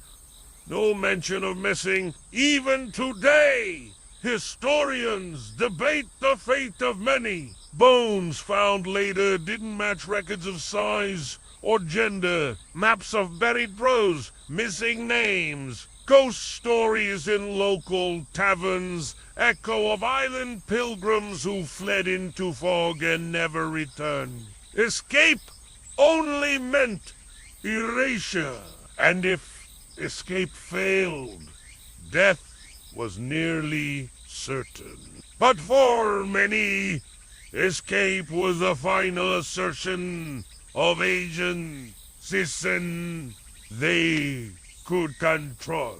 However, briefly, in our next chapter, we will explore the supernatural folklore that grew from this island. Ghost stories, curses, hauntings that outlasted the living and transformed the place into one of the most legendary sites of supernatural dread in quarantine history. From the moment the island was abandoned, long after the quarantine lifted and the last ship sailed away, a shroud of eerie myth and dark legend settled over its rocky shores. The stories passed down through local fishermen, coastal townsfolk, and scattered survivors gave rise to a folklore as chilling and impenetrable as the mist that often cloaked the island at dusk. It became a place not merely of medical tragedy, but of supernatural dread, a place where the boundaries between the living and the dead, the natural and the unnatural, seemed to blur. The earliest tales whispered among those who once lived on or near the island spoke of restless spirits, shadows caught between worlds, forever wandering in limbo. These ghosts were said to be the souls of those who died alone, their final moments stolen by isolation, fear, and violence. Survivors spoke of hearing footsteps where no one walked, soft weeping carried on the night wind, and flickers of candlelight dancing through the dense fog that settled without warning. One of the most persistent legends was that of the Weeping Mother. According to the story, she was a woman who lost her child to the disease, wandering the cliffs at twilight, her cries echoing through the valley below. Those who claimed to have heard her said the sound was unlike any human wail, an otherworldly lament that chilled the bones. Fishermen told of seeing a pale figure at the edge of the sea, holding a bundle swaddled in cloth, standing motionless before disappearing into the waves, as if swallowed by the ocean itself. Local folklore also spoke of the Lantern Man, a ghostly figure said to roam the island's broken paths at night, carrying a flickering lantern. Some survivors described him as a former guard, bound to the island in eternal penance for the cruelty he inflicted on the quarantine. His lantern's light was said to lead lost souls to safety, or to their doom, depending on the whims of the spirit. Travelers reported glimpsing the lantern's glow just beyond the tree line, only to find empty forest and chilling silence when they approached. Curses too wove themselves into the island's narrative. It was said that the island itself was curse-damned by those who perished, their souls binding the land in a perpetual state of sorrow and rage. Some fishermen believed that any boat coming too close to the island would be met with sudden storms, unexplainable mechanical failures, or eerie, inexplicable noises from the hull. The island's name became taboo in nearby communities, often referred to only as the Hollow or the Silent Rock, as though saying its true name might invoke its wrath. Stories of strange markings and symbols etched into the trees and rocks also surfaced. Survivors and later explorers discovered crude carvings resembling crosses, spirals, and cryptic sigils. Some believed these marks were protective charms placed by the quarantine or the guards, meant to ward off evil spirits or to bind restless souls. Others speculated they were remnants of ancient pagan rites, or the work of those driven mad by isolation attempts to communicate with forces beyond human understanding. One particularly chilling legend involved the curse of the last bell. It was said that a church bell once stood on the island, salvaged from a wrecked ship and installed near the settlement's heart. On the last night of quarantine, the bell tolled a single mournful ring, signaling the end of suffering and the lifting of isolation. But the toll was said to have unleashed something dark and unseen force that cursed anyone who dared set foot on the island afterward. Those who ignored warnings spoke of hearing the bell's echo in the dead of night, long after the bell itself had vanished into ruin. The island's eerie reputation attracted curiosity seekers and paranormal enthusiasts in later years. Many attempted to document ghost sightings, unexplained lights, and strange sounds. One group of investigators reported recording disembodied voices on their audio equipment, soft whispers pleading for help, names called out in desperation, and the sound of footsteps pacing in empty rooms. Cameras captured orbs of light drifting through the fog, unexplained temperature drops, and fleeting shadows darting between trees. But not all who sought answers returned unscathed. There are accounts of visitors experiencing intense feelings of dread, sudden panic attacks, and even fainting spells while exploring the island. Some reported feeling watched or followed, yet found no one behind them. A few who stayed overnight spoke of vivid nightmares involving drowning, suffocation, and being buried alive beneath the island's soil. Others claimed to see figures in old-fashioned clothing prisoners, guards, or the sick standing silently in doorways or near collapsed huts before vanishing. The island's folklore also gave rise to tales of cursed artifacts. Old relics, broken medical instruments, shards of pottery, rusted shackles discovered among the ruins were said to carry a dark energy. Those who took such items reportedly suffered misfortune, illness, accidents, or relentless nightmares. Some families in coastal villages kept these items locked away or buried them in secret, hoping to prevent the curse from spreading. Intriguingly, local shamans and spiritual healers often refused to enter the island's vicinity, calling it a place where the veil is thinnest. They warned that the island was a nexus where the living and the dead converged, a place where spirits trapped by trauma and disease lingered, unable to find peace. They recommended rituals of cleansing and protection for those who accidentally wandered near, lest the island's sorrow cling to their souls. One legend, passed down through generations, told of a secret burial ground hidden deep in the island's forest, a place where those who died without family or ceremony were laid to rest. It was said that on certain nights, the ground would glow faintly with a blue light, and ghostly figures would rise to walk among the trees, reliving their final moments in endless repetition. Some claimed that speaking aloud the names of those buried there could summon these spirits, who might either offer guidance or curse the living for disturbing their rest. The island's supernatural tales often intertwined with real tragedies, blurring the line between history and myth. Survivors' accounts of isolation-induced madness, despair, and sudden death became fertile ground for stories of possession, hauntings, and curses. The island itself became a character in the narrative, a silent witness, a cruel jailer, and an eternal graveyard. Despite the darkness, some stories spoke of hope and resilience. It was said that on rare nights when the fog lifted, faint lights could be seen moving across the island candles, held by spirits seeking redemption or release. Local legends told of a guardian spirit, sometimes described as a woman cloaked in white, who protected the innocent and guided lost souls to peace.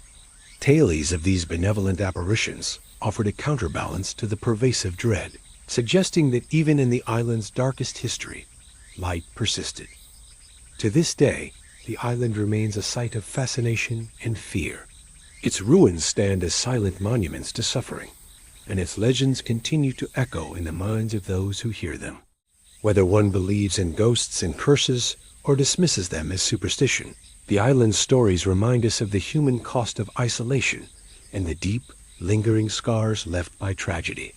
As we move forward, we will delve into the aftermath of the quarantine, the survivors, the legacy, and how the island's dark history shaped the world beyond its shores.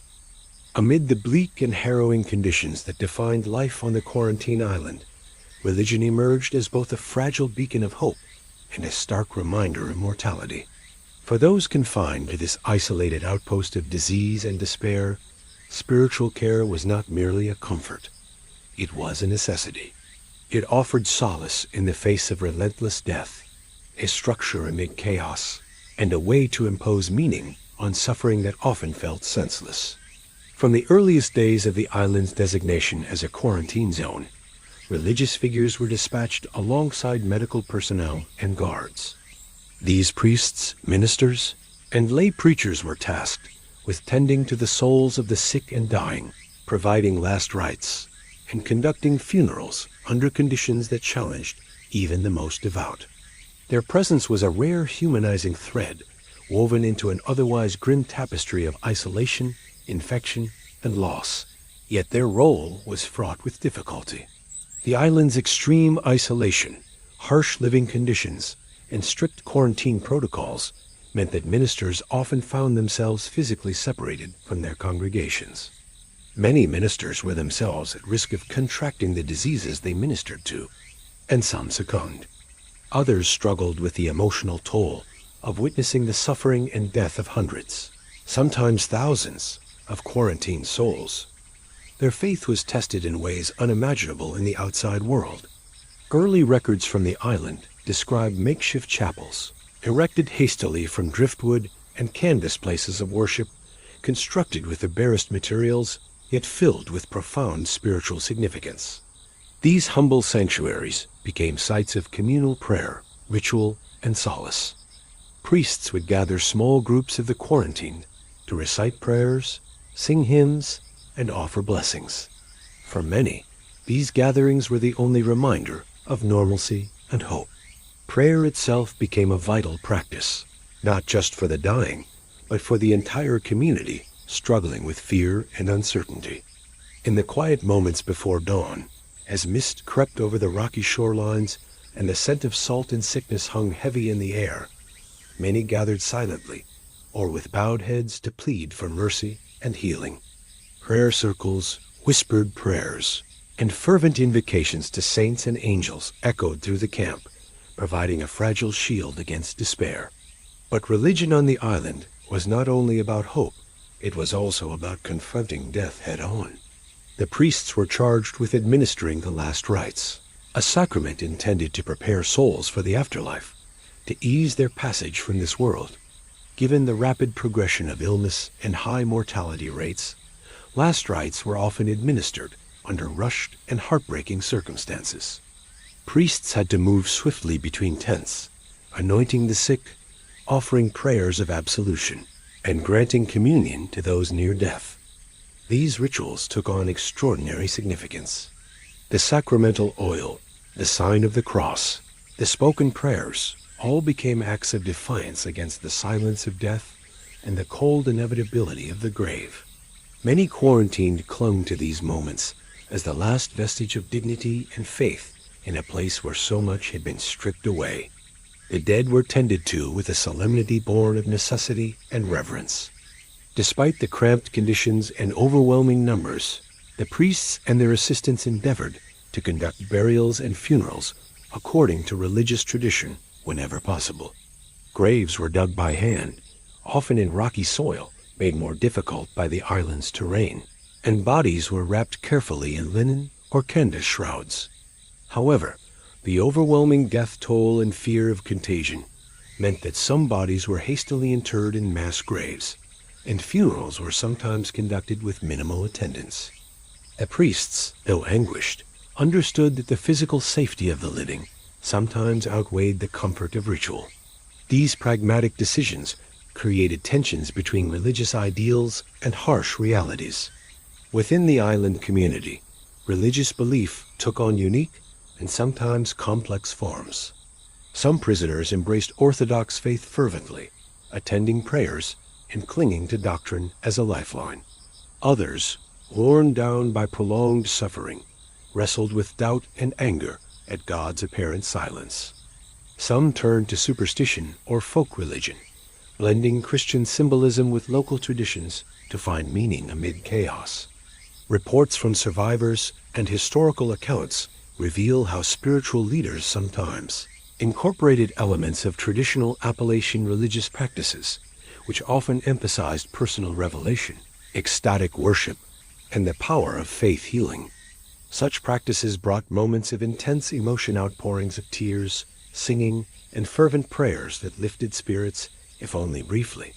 At times, religion became a source of conflict as well.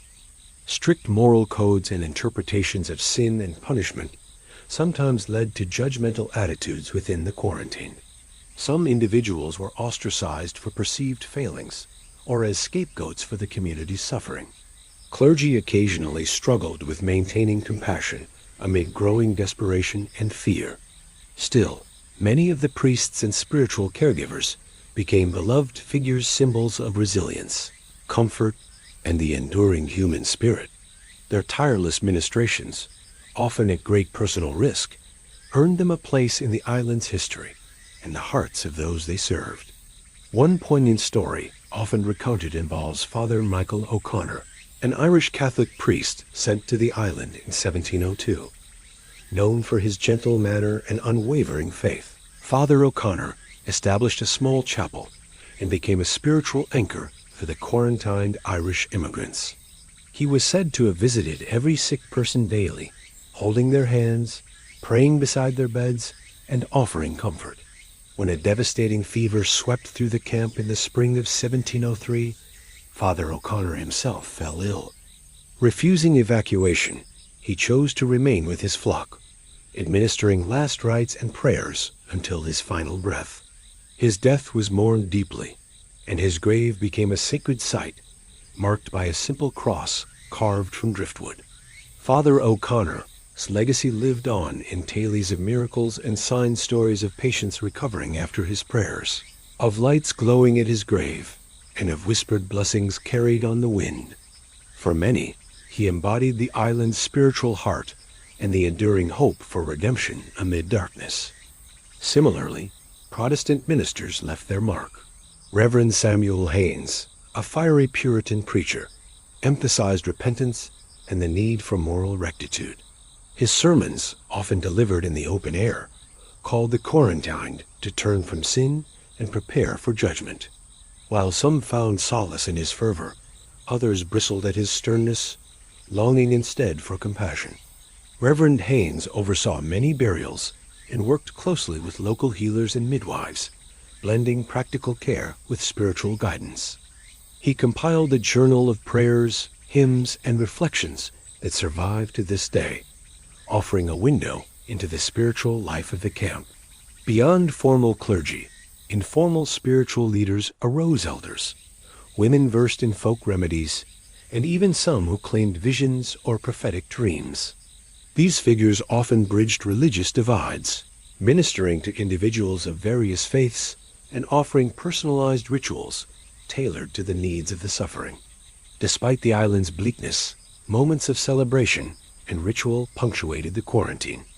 Religious holidays such as Easter and Christmas were marked by small ceremonies, simple meals shared, prayers offered, songs sung despite ragged voices and aching bodies. These gatherings reinforced a sense of community and resistance to the island's crushing despair. Final rites also carried symbolic power for the living. The act of burying the dead, of naming them aloud, and of singing hymns allowed survivors to process grief and assert continuity. It was a way to say, you were here, you mattered. In a place designed to erase identity and isolate individuals, such rituals affirmed humanity.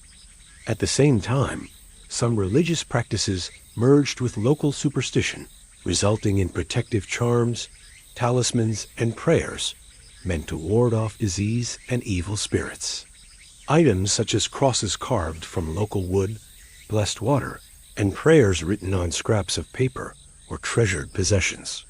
These objects were said to offer physical and spiritual protection, reinforcing a belief in the power of faith even against invisible threats. This mingling of religion and folklore deepened the island's aura of mystery. Some survivors claimed that prayers and blessings could physically manifest as light or warmth, while curses and blasphemy invited misfortune. Whether rooted in truth or the mind's need to find order, such beliefs shaped daily life and survival strategies. The priests and religious leaders also played a vital role in maintaining order. Their moral authority helped discourage violence, theft, and despair-driven acts. They mediated disputes and offered counsel to those on the brink of madness. Their presence was often the thin line between chaos and relative peace. Yet despite all their efforts, religion could not stem the tide of death. The island's grim statistics, high mortality rates, prolonged suffering, and relentless outbreaks were a constant reminder of human frailty. Spiritual care offered no immunity from disease, but provided a framework for understanding and enduring it. The end of the quarantine brought mixed feelings. For survivors, it was liberation tinged with loss and trauma. For the religious leaders, it was the close of a chapter marked by sacrifice and faith tested beyond measure. Many clergy left the island, their health broken, their spirits forever marked. In the centuries that followed, the role of religion on the island was commemorated through memorials, written histories, and oral tradition. Stories of priests, ministers, and spiritual caregivers became legends in their own right, symbols of hope and humanity amid unimaginable suffering. Today, the ruins of chapels and crosses carved into rock stand as silent witnesses. Visitors to the island often remark on the solemn atmosphere, the sense that sacred ground remains. Some bring candles or prayers, honoring the lives lost and the spiritual strength that carried many through. In reflecting on the island's history, it is clear that religion was not just a backdrop, but a lifeline. It shaped how individuals coped with isolation and death, how communities formed amidst despair, and how memories were preserved.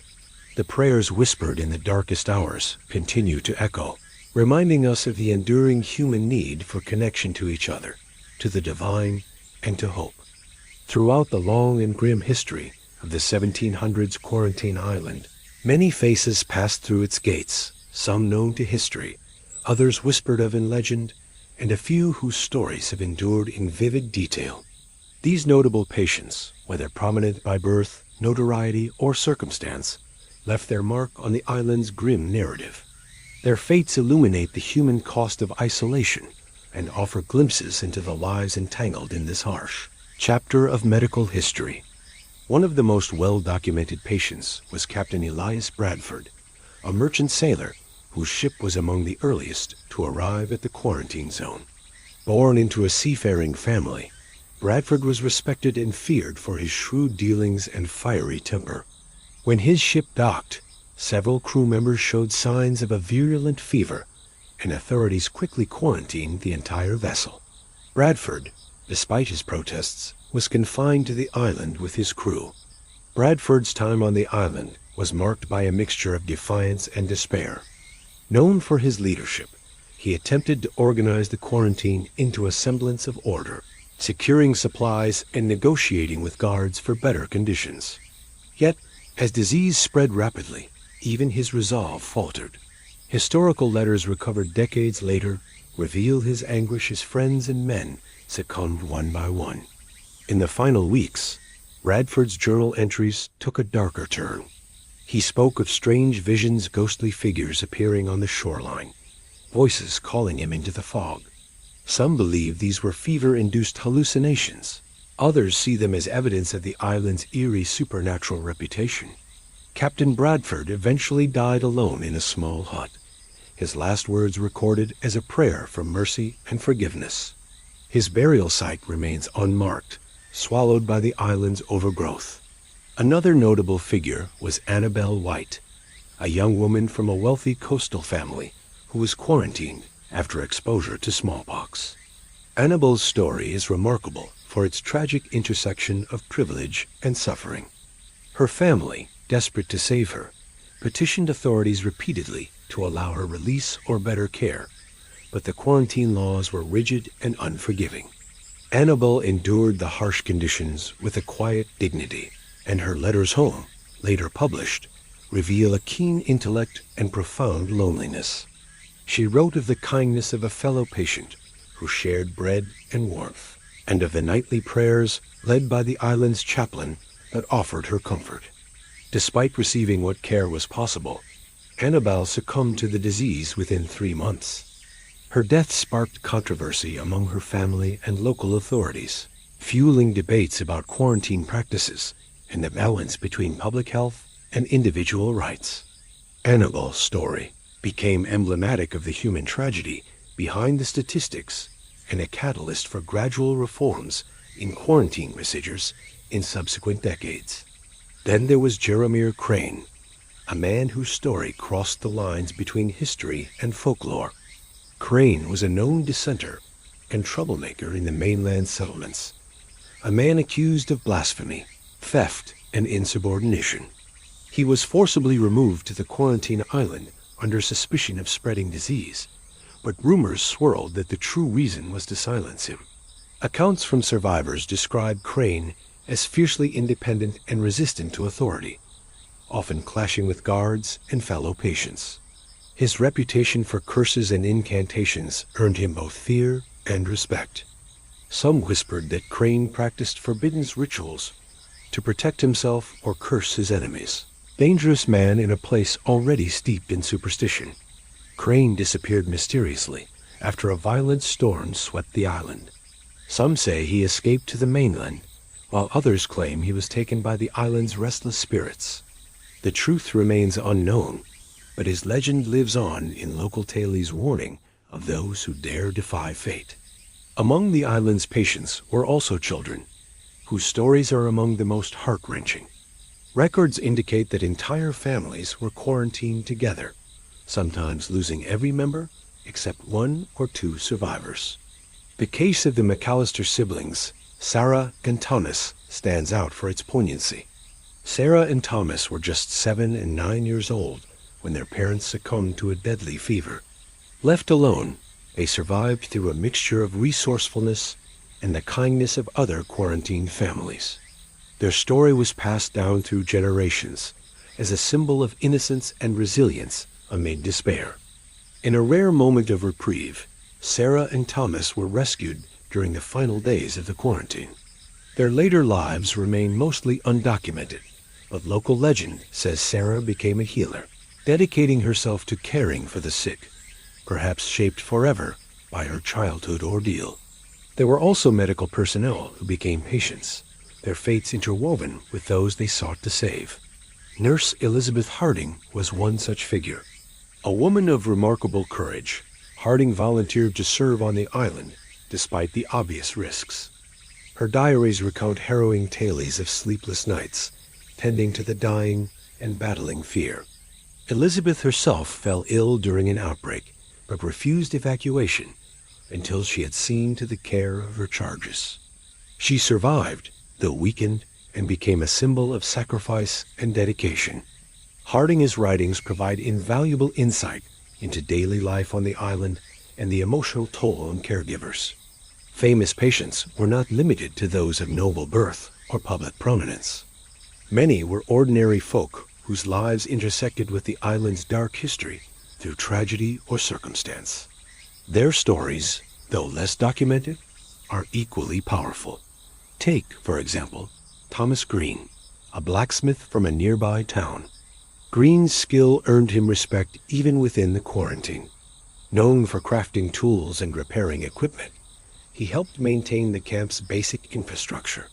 When illness struck his family, Green worked tirelessly to care for them, often at the expense of his own health. His story is preserved in a simple, heartfelt letter found decades later, expressing hope for reunion with his children and a return to normalcy. Green's fate remains uncertain, but his legacy of resilience endures.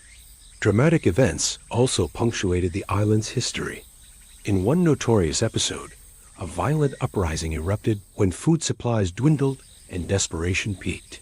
The revolt of the starving saw quarantined groups band together in a rare act of defiance against guards and authorities. Though the rebellion was swiftly suppressed, it exposed the fragile nature of order and the extreme pressures under which all on the island lived. Some leaders of the uprising were executed or disappeared, while others were transferred to mainland prisons. The incident reinforced harsh security measures and intensified isolation, but also sparked debates about humane treatment.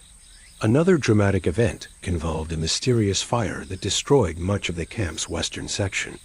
The blaze began in the dead of night, consuming tents, huts, and supplies.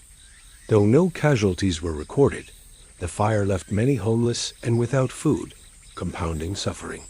Investigations at the time suggested accidental causes, perhaps a candle tipped over during prayer or a cooking fire left unattended. Yet rumors circulated of arson and active sabotage by disgruntled patients or guards, or even supernatural forces. The fire's timing, just days before a major outbreak, added to the island's aura of menace. Throughout its existence, the Quarantine Island was a stage for countless individual drama stories of courage, despair, faith, and defiance. Each patient, famous or unknown, contributed a thread to the fabric of history, woven in suffering and survival. These notable cases remind us that behind every statistic is a person with dreams, fears, and a story worth telling.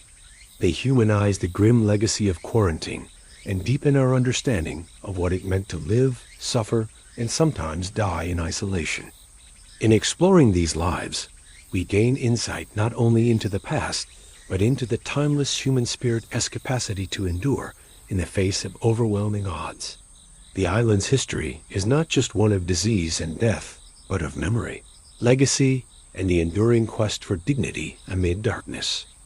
The story of the Quarantine Island does not end with its darkest days, but with a slow, complex decline, a fading of purpose as medicine, society, and politics evolved. The island's eventual abandonment and transformation marked the closing chapter of a harrowing era. Yet its legacy continued to haunt those who remembered. Understanding why and when quarantine ceased is essential to grasping the full arc of this isolated place's history. The island's quarantine function began in earnest during the late 1600s and early 1700s, a time when infectious diseases were poorly understood and deadly epidemics spread with terrifying speed. The island had been designated as a place of isolation to prevent contagion from reaching the mainland population, a drastic but necessary measure for public safety. For decades, the quarantine station operated under strict rules. Ships suspected of carrying disease were redirected to the island. Individuals exposed to plague, smallpox, yellow fever, and other illnesses were sent there to be observed, treated, or simply left to recover or perish away from populous settlements. But by the late 18th century, several factors began to erode the island's role. Medical advancements, changing public health policies, and shifts in transportation all played pivotal parts in the island's decline as a quarantine station. One of the foremost causes was the gradual improvement in medical understanding. The 1700s and 1800s saw incremental advances in epidemiology and hygiene, which, while still rudimentary, began to challenge older, more brutal containment methods. Though the germ theory of disease would not be fully established until the late 19th century, early thinkers started to question the efficacy and humanity of long-term quarantine. Doctors and scientists began advocating for more humane treatment of the sick and suggested that prolonged isolation in harsh conditions often worsened outcomes. The brutal environment of the island, with overcrowding, poor sanitation, and minimal medical care, came under criticism. These emerging voices influenced policymakers, who looked for alternatives that balanced public safety with compassion. The island's remote location, once an asset, became a liability. Transport and communication improvements meant that isolation in far-flung places was less necessary or practical. Additionally, the rise of specialized hospitals and isolation wards on the mainland began to replace the need for distant quarantine islands. These facilities could provide better medical care and supervision, and were easier to supply and staff. Gradually, patients were sent to mainland hospitals rather than forced into the island's desolation. Another significant factor was economic and political pressure. The cost of maintaining the quarantine station was considerable. Provisions, guards, medical personnel, and infrastructure upkeep drained resources. As other public health strategies emerged, governments and local authorities reassessed funding priorities. Moreover, the island had become a symbol of suffering and stigma. Families and communities resented the harsh quarantines and feared the social consequences of association with the island. Some political leaders pushed for closure or repurposing of the site to alleviate social tensions. Transport developments also played a role. As shipping routes modernized and ports improved, inspection and screening on the mainland became more efficient. This reduced the necessity of sending entire crews and passengers to distant quarantine stations. By the early 19th century, records indicate a gradual reduction in the number of quarantined individuals sent to the island. The quarantine station was scaled back, with parts of the island repurposed for other uses: storage, military exercises, or even abandonment. Historical documents from the 1820s and 1830s reveal debates over the island's future. Some advocated for maintaining quarantine as a last line of defense against epidemics. Others argued that the island had outlived its usefulness and should be closed. Eventually, a series of official orders decreed the island's quarantine function terminated. Supplies and personnel were withdrawn. The remaining patients were transferred to mainland facilities or released under new protocols. The island's transformation did not happen overnight, but over several decades. It shifted from a place of suffering and death to one of neglect and ruin. What followed was a period of abandonment. The crude shelters and chapels fell to decay. Graves, once tended with reverence, were overgrown and forgotten. Nature reclaimed much of the island's footprint. Thorny brush, towering pines, and creeping moss obscured the scars of human suffering. Yet the island was never truly empty. Fishermen, hunters, and explorers occasionally set foot on its shores, drawn by curiosity or need. Some sought relics of the past, others looked for solitude.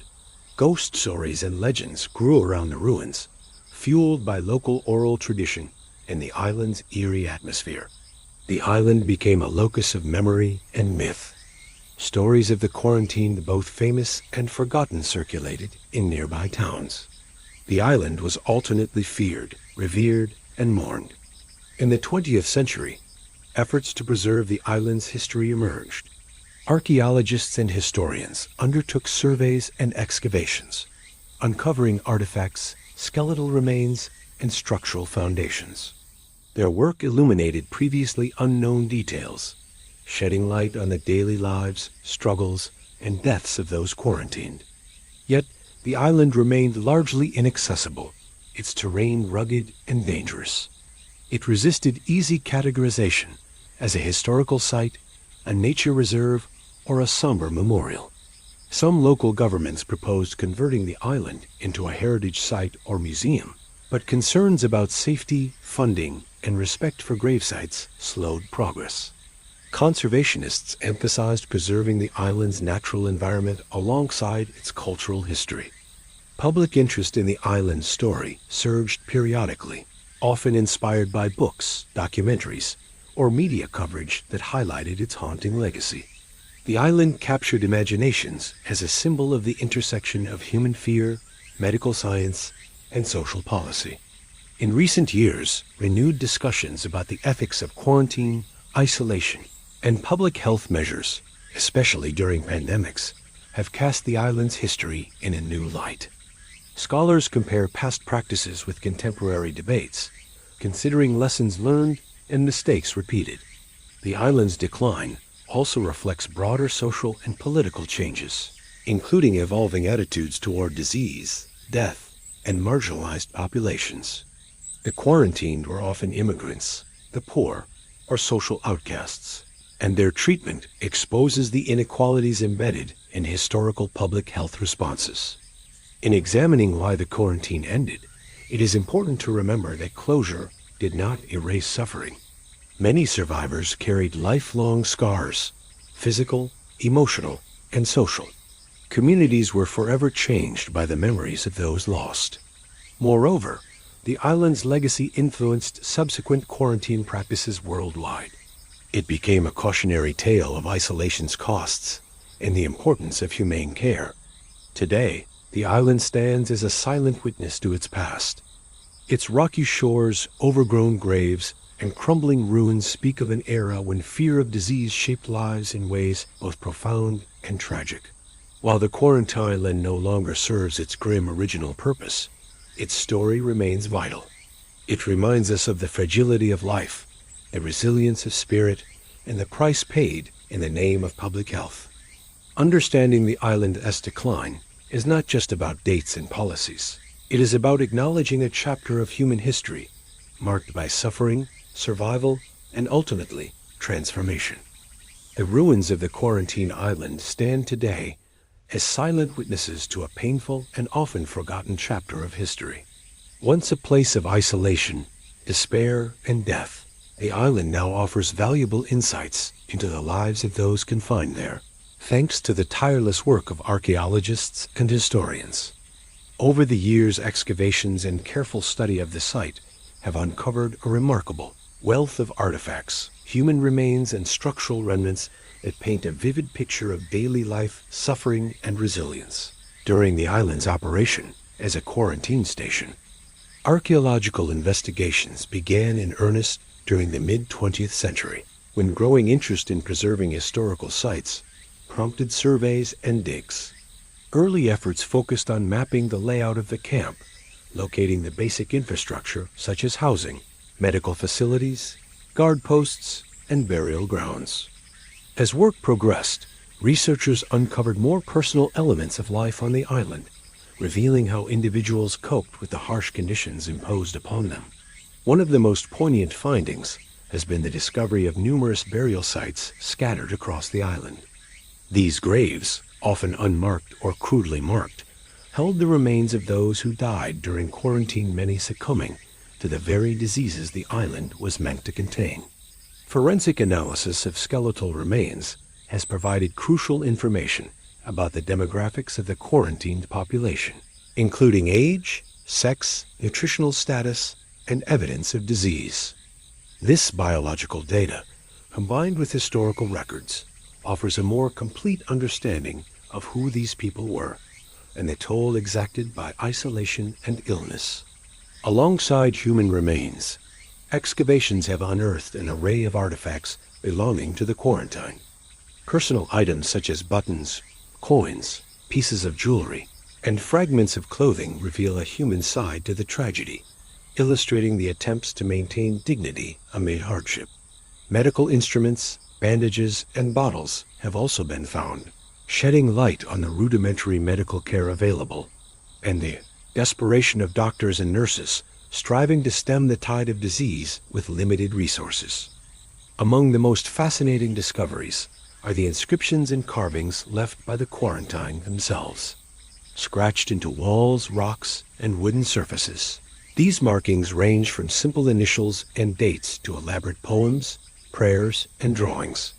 They represent personal expressions of hope, grief, defiance, and remembrance. The diversity of languages used, English, Chinese, Arabic, and others, reflects the multicultural nature of those confined, hinting at the global movements of people that brought them to this remote island. These inscriptions serve as a form of resistance against the dehumanizing conditions, allowing individuals to assert their existence and humanity in the face of neglect and despair. They provide researchers with rare, intimate windows into the emotions and thoughts of the island's inhabitants, voices from the past that might otherwise have been lost. The physical layout and architecture of the island also offer clues to its history. The buildings were primarily constructed from wood and corrugated iron materials that were cheap and quickly assembled, but offered little protection from the elements. Barracks, medical wards, guardhouses, and administrative buildings were arranged in a way to enforce control and containment. Guard towers overlooked the camp, while fences and barriers cordoned off quarantined areas, emphasizing surveillance and restriction rather than comfort. The design reflected a brutal prioritization of public health security over individual well-being. Over time, many structures deteriorated due to exposure, neglect, and abandonment, leaving behind only foundations and rusted fragments. Preservation efforts today aim to stabilize and restore key elements, helping visitors visualize the conditions endured by those held there. The archaeological record goes beyond physical artifacts and architecture. It reveals the social and cultural dynamics of quarantine life.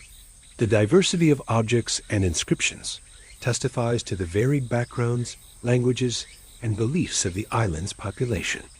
It also highlights the coping mechanisms people used, creating personal belongings, writing letters or poems, and participating in religious rituals, even within confinement. Studying these materials deepens our understanding of how individuals faced isolation, fear, and loss. It moves beyond statistics and medical facts to illuminate the human stories beneath. The quarantined were not mere numbers. They were mothers, fathers, children, sailors, immigrants, laborers, and more, each with their own narrative and resilience. Efforts to preserve the island's remains continue as historians, archaeologists, and local communities collaborate to protect this fragile heritage. The island has been designated a heritage site with controlled access and interpretive programs designed to educate the public. Guided tours, exhibitions, and educational materials help visitors connect with the island's history and reflect on the human cost of quarantine. These initiatives also spark important conversations about the ethics of public health practices past and present, and the treatment of marginalized groups during epidemics. The island's history serves as a powerful reminder of the need for compassion, dignity, and humanity, even in the face of fear and disease. Ultimately, the ruins of the quarantine island, its graves, artifacts, inscriptions, and crumbling buildings are more than just remnants of a bygone era. They are testimonies to survival, memory, and the enduring human spirit. They remind us that history is made up of individual lives and stories, each deserving to be heard and remembered. Through ongoing archaeological discovery and preservation, the Quarantine Island continues to teach us about the complexities of isolation, the challenges of disease control, and the profound impact of suffering on communities. It stands as a solemn monument to those who lived and died there, and as a call to remember the lessons of the past as we face new challenges ahead. The story of the Quarantine Island is not merely a historical curiosity relegated to dusty archives and forgotten ruins. Instead, its legacy pulses into the present day, offering profound lessons and cautionary tales about the human cost of isolation and the complex challenges inherent in disease control. As modern society grapples with outbreaks, pandemics, and the ethical quandaries of quarantine and isolation, the island's history stands as both a mirror and a warning. At its core, the island was a place born of fear of disease, contagion, and the unknown. Yet, it was also a place where humanity was tested in extremes, physically, mentally, and socially. The isolation imposed was both a necessary public health response and a harsh punishment, often administered without regard for individual rights or dignity. The stories unearthed from the island, through archaeology, written records, and oral histories, paint a picture of suffering, resilience, and sometimes cruelty that resonates deeply with current debates. One of the island's foremost legacies lies in the recognition that quarantine, while crucial for disease control, can have devastating psychological and social effects. The isolation, overcrowding, and poor living conditions led to despair, madness, and sometimes death. These outcomes highlight the essential need for humane treatment and mental health support for those subjected to quarantine. Modern public health policy increasingly emphasizes this, understanding that containment efforts must balance epidemiological efficacy with compassion and respect for human rights. The island also illustrates the dangers of stigma and marginalization. Many who were sent there were immigrants, the poor, or socially vulnerable groups, those already on the fringes of society. The enforced isolation often exacerbated their marginalization, cutting them off, not only physically, but socially and emotionally. This legacy urges caution today. Quarantine must avoid reinforcing social inequalities or unjustly targeting specific populations. Furthermore, the island's history reveals the critical importance of infrastructure and medical care in quarantine settings. The primitive huts, lack of sanitation, and minimal medical resources contributed to unnecessary suffering and mortality. Modern quarantine facilities strive to learn from these mistakes, aiming to provide adequate shelter, hygiene, nutrition, and medical attention, even in emergency conditions. Another vital lesson concerns transparency and trust. The island's strict control measures, harsh rules, guarded fences, and secrecy fostered fear and suspicion, both within and outside its confines. Public trust in health authorities can be undermined if quarantine is perceived as punitive rather than protective. Today's health officials recognize that clear communication, community involvement, and respect for individual dignity are essential to successful quarantine measures. The island's decline and abandonment further remind us that quarantine is a tool, not a solution. It serves as a temporary barrier, buying time to understand and combat disease, but it cannot replace broader public health strategies such as vaccination, education, and social support.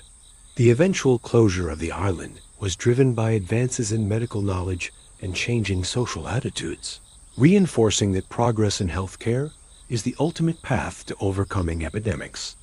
Culturally, the island's legacy lives on in stories, memories, and even in modern discussions of pandemic responses. It has become a symbol of the tensions between individual freedom and collective safety, between fear and empathy. The archaeological and historical research conducted there continues to inform public understanding of past epidemics, shaping how we prepare for future crises. The quarantine island also serves as a stark reminder of the ethical dilemmas faced by societies in times of crisis. How do we protect the many without sacrificing the few? How do we balance urgency with humanity? The answers are never simple, but the island's story encourages ongoing reflection and vigilance. In the age of global pandemics and rapid disease spread, the lessons of this isolated island carry weighty significance. Its history urges modern societies to design quarantine practices that are scientifically sound, ethically responsible, and socially just. It reminds us to safeguard the dignity and well-being of all individuals, even in the direst circumstances. Finally, the legacy of the quarantine island is one of remembrance. It honors those who endured unimaginable hardship, who faced death far from home and family. It compels us to acknowledge their suffering and to ensure that their experiences guide better responses in the future. As we reflect on this island's past, we are called to learn not only how to contain disease, but how to do so with care, compassion, and respect for the shared humanity that binds us all. Thank you so much for joining me on this journey into the isolated and haunting world of the 1700s quarantine island. We've uncovered stories of hardship, despair, resilience, and lessons that still resonate today. These tales remind us how fear and disease shaped lives, and how compassion and understanding must guide us in facing public health challenges now and in the future.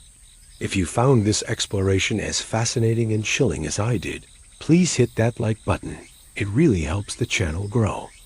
Don't you forget to subscribe and ring the notification bell so you never miss a deep dive into history's most eerie and unforgettable stories.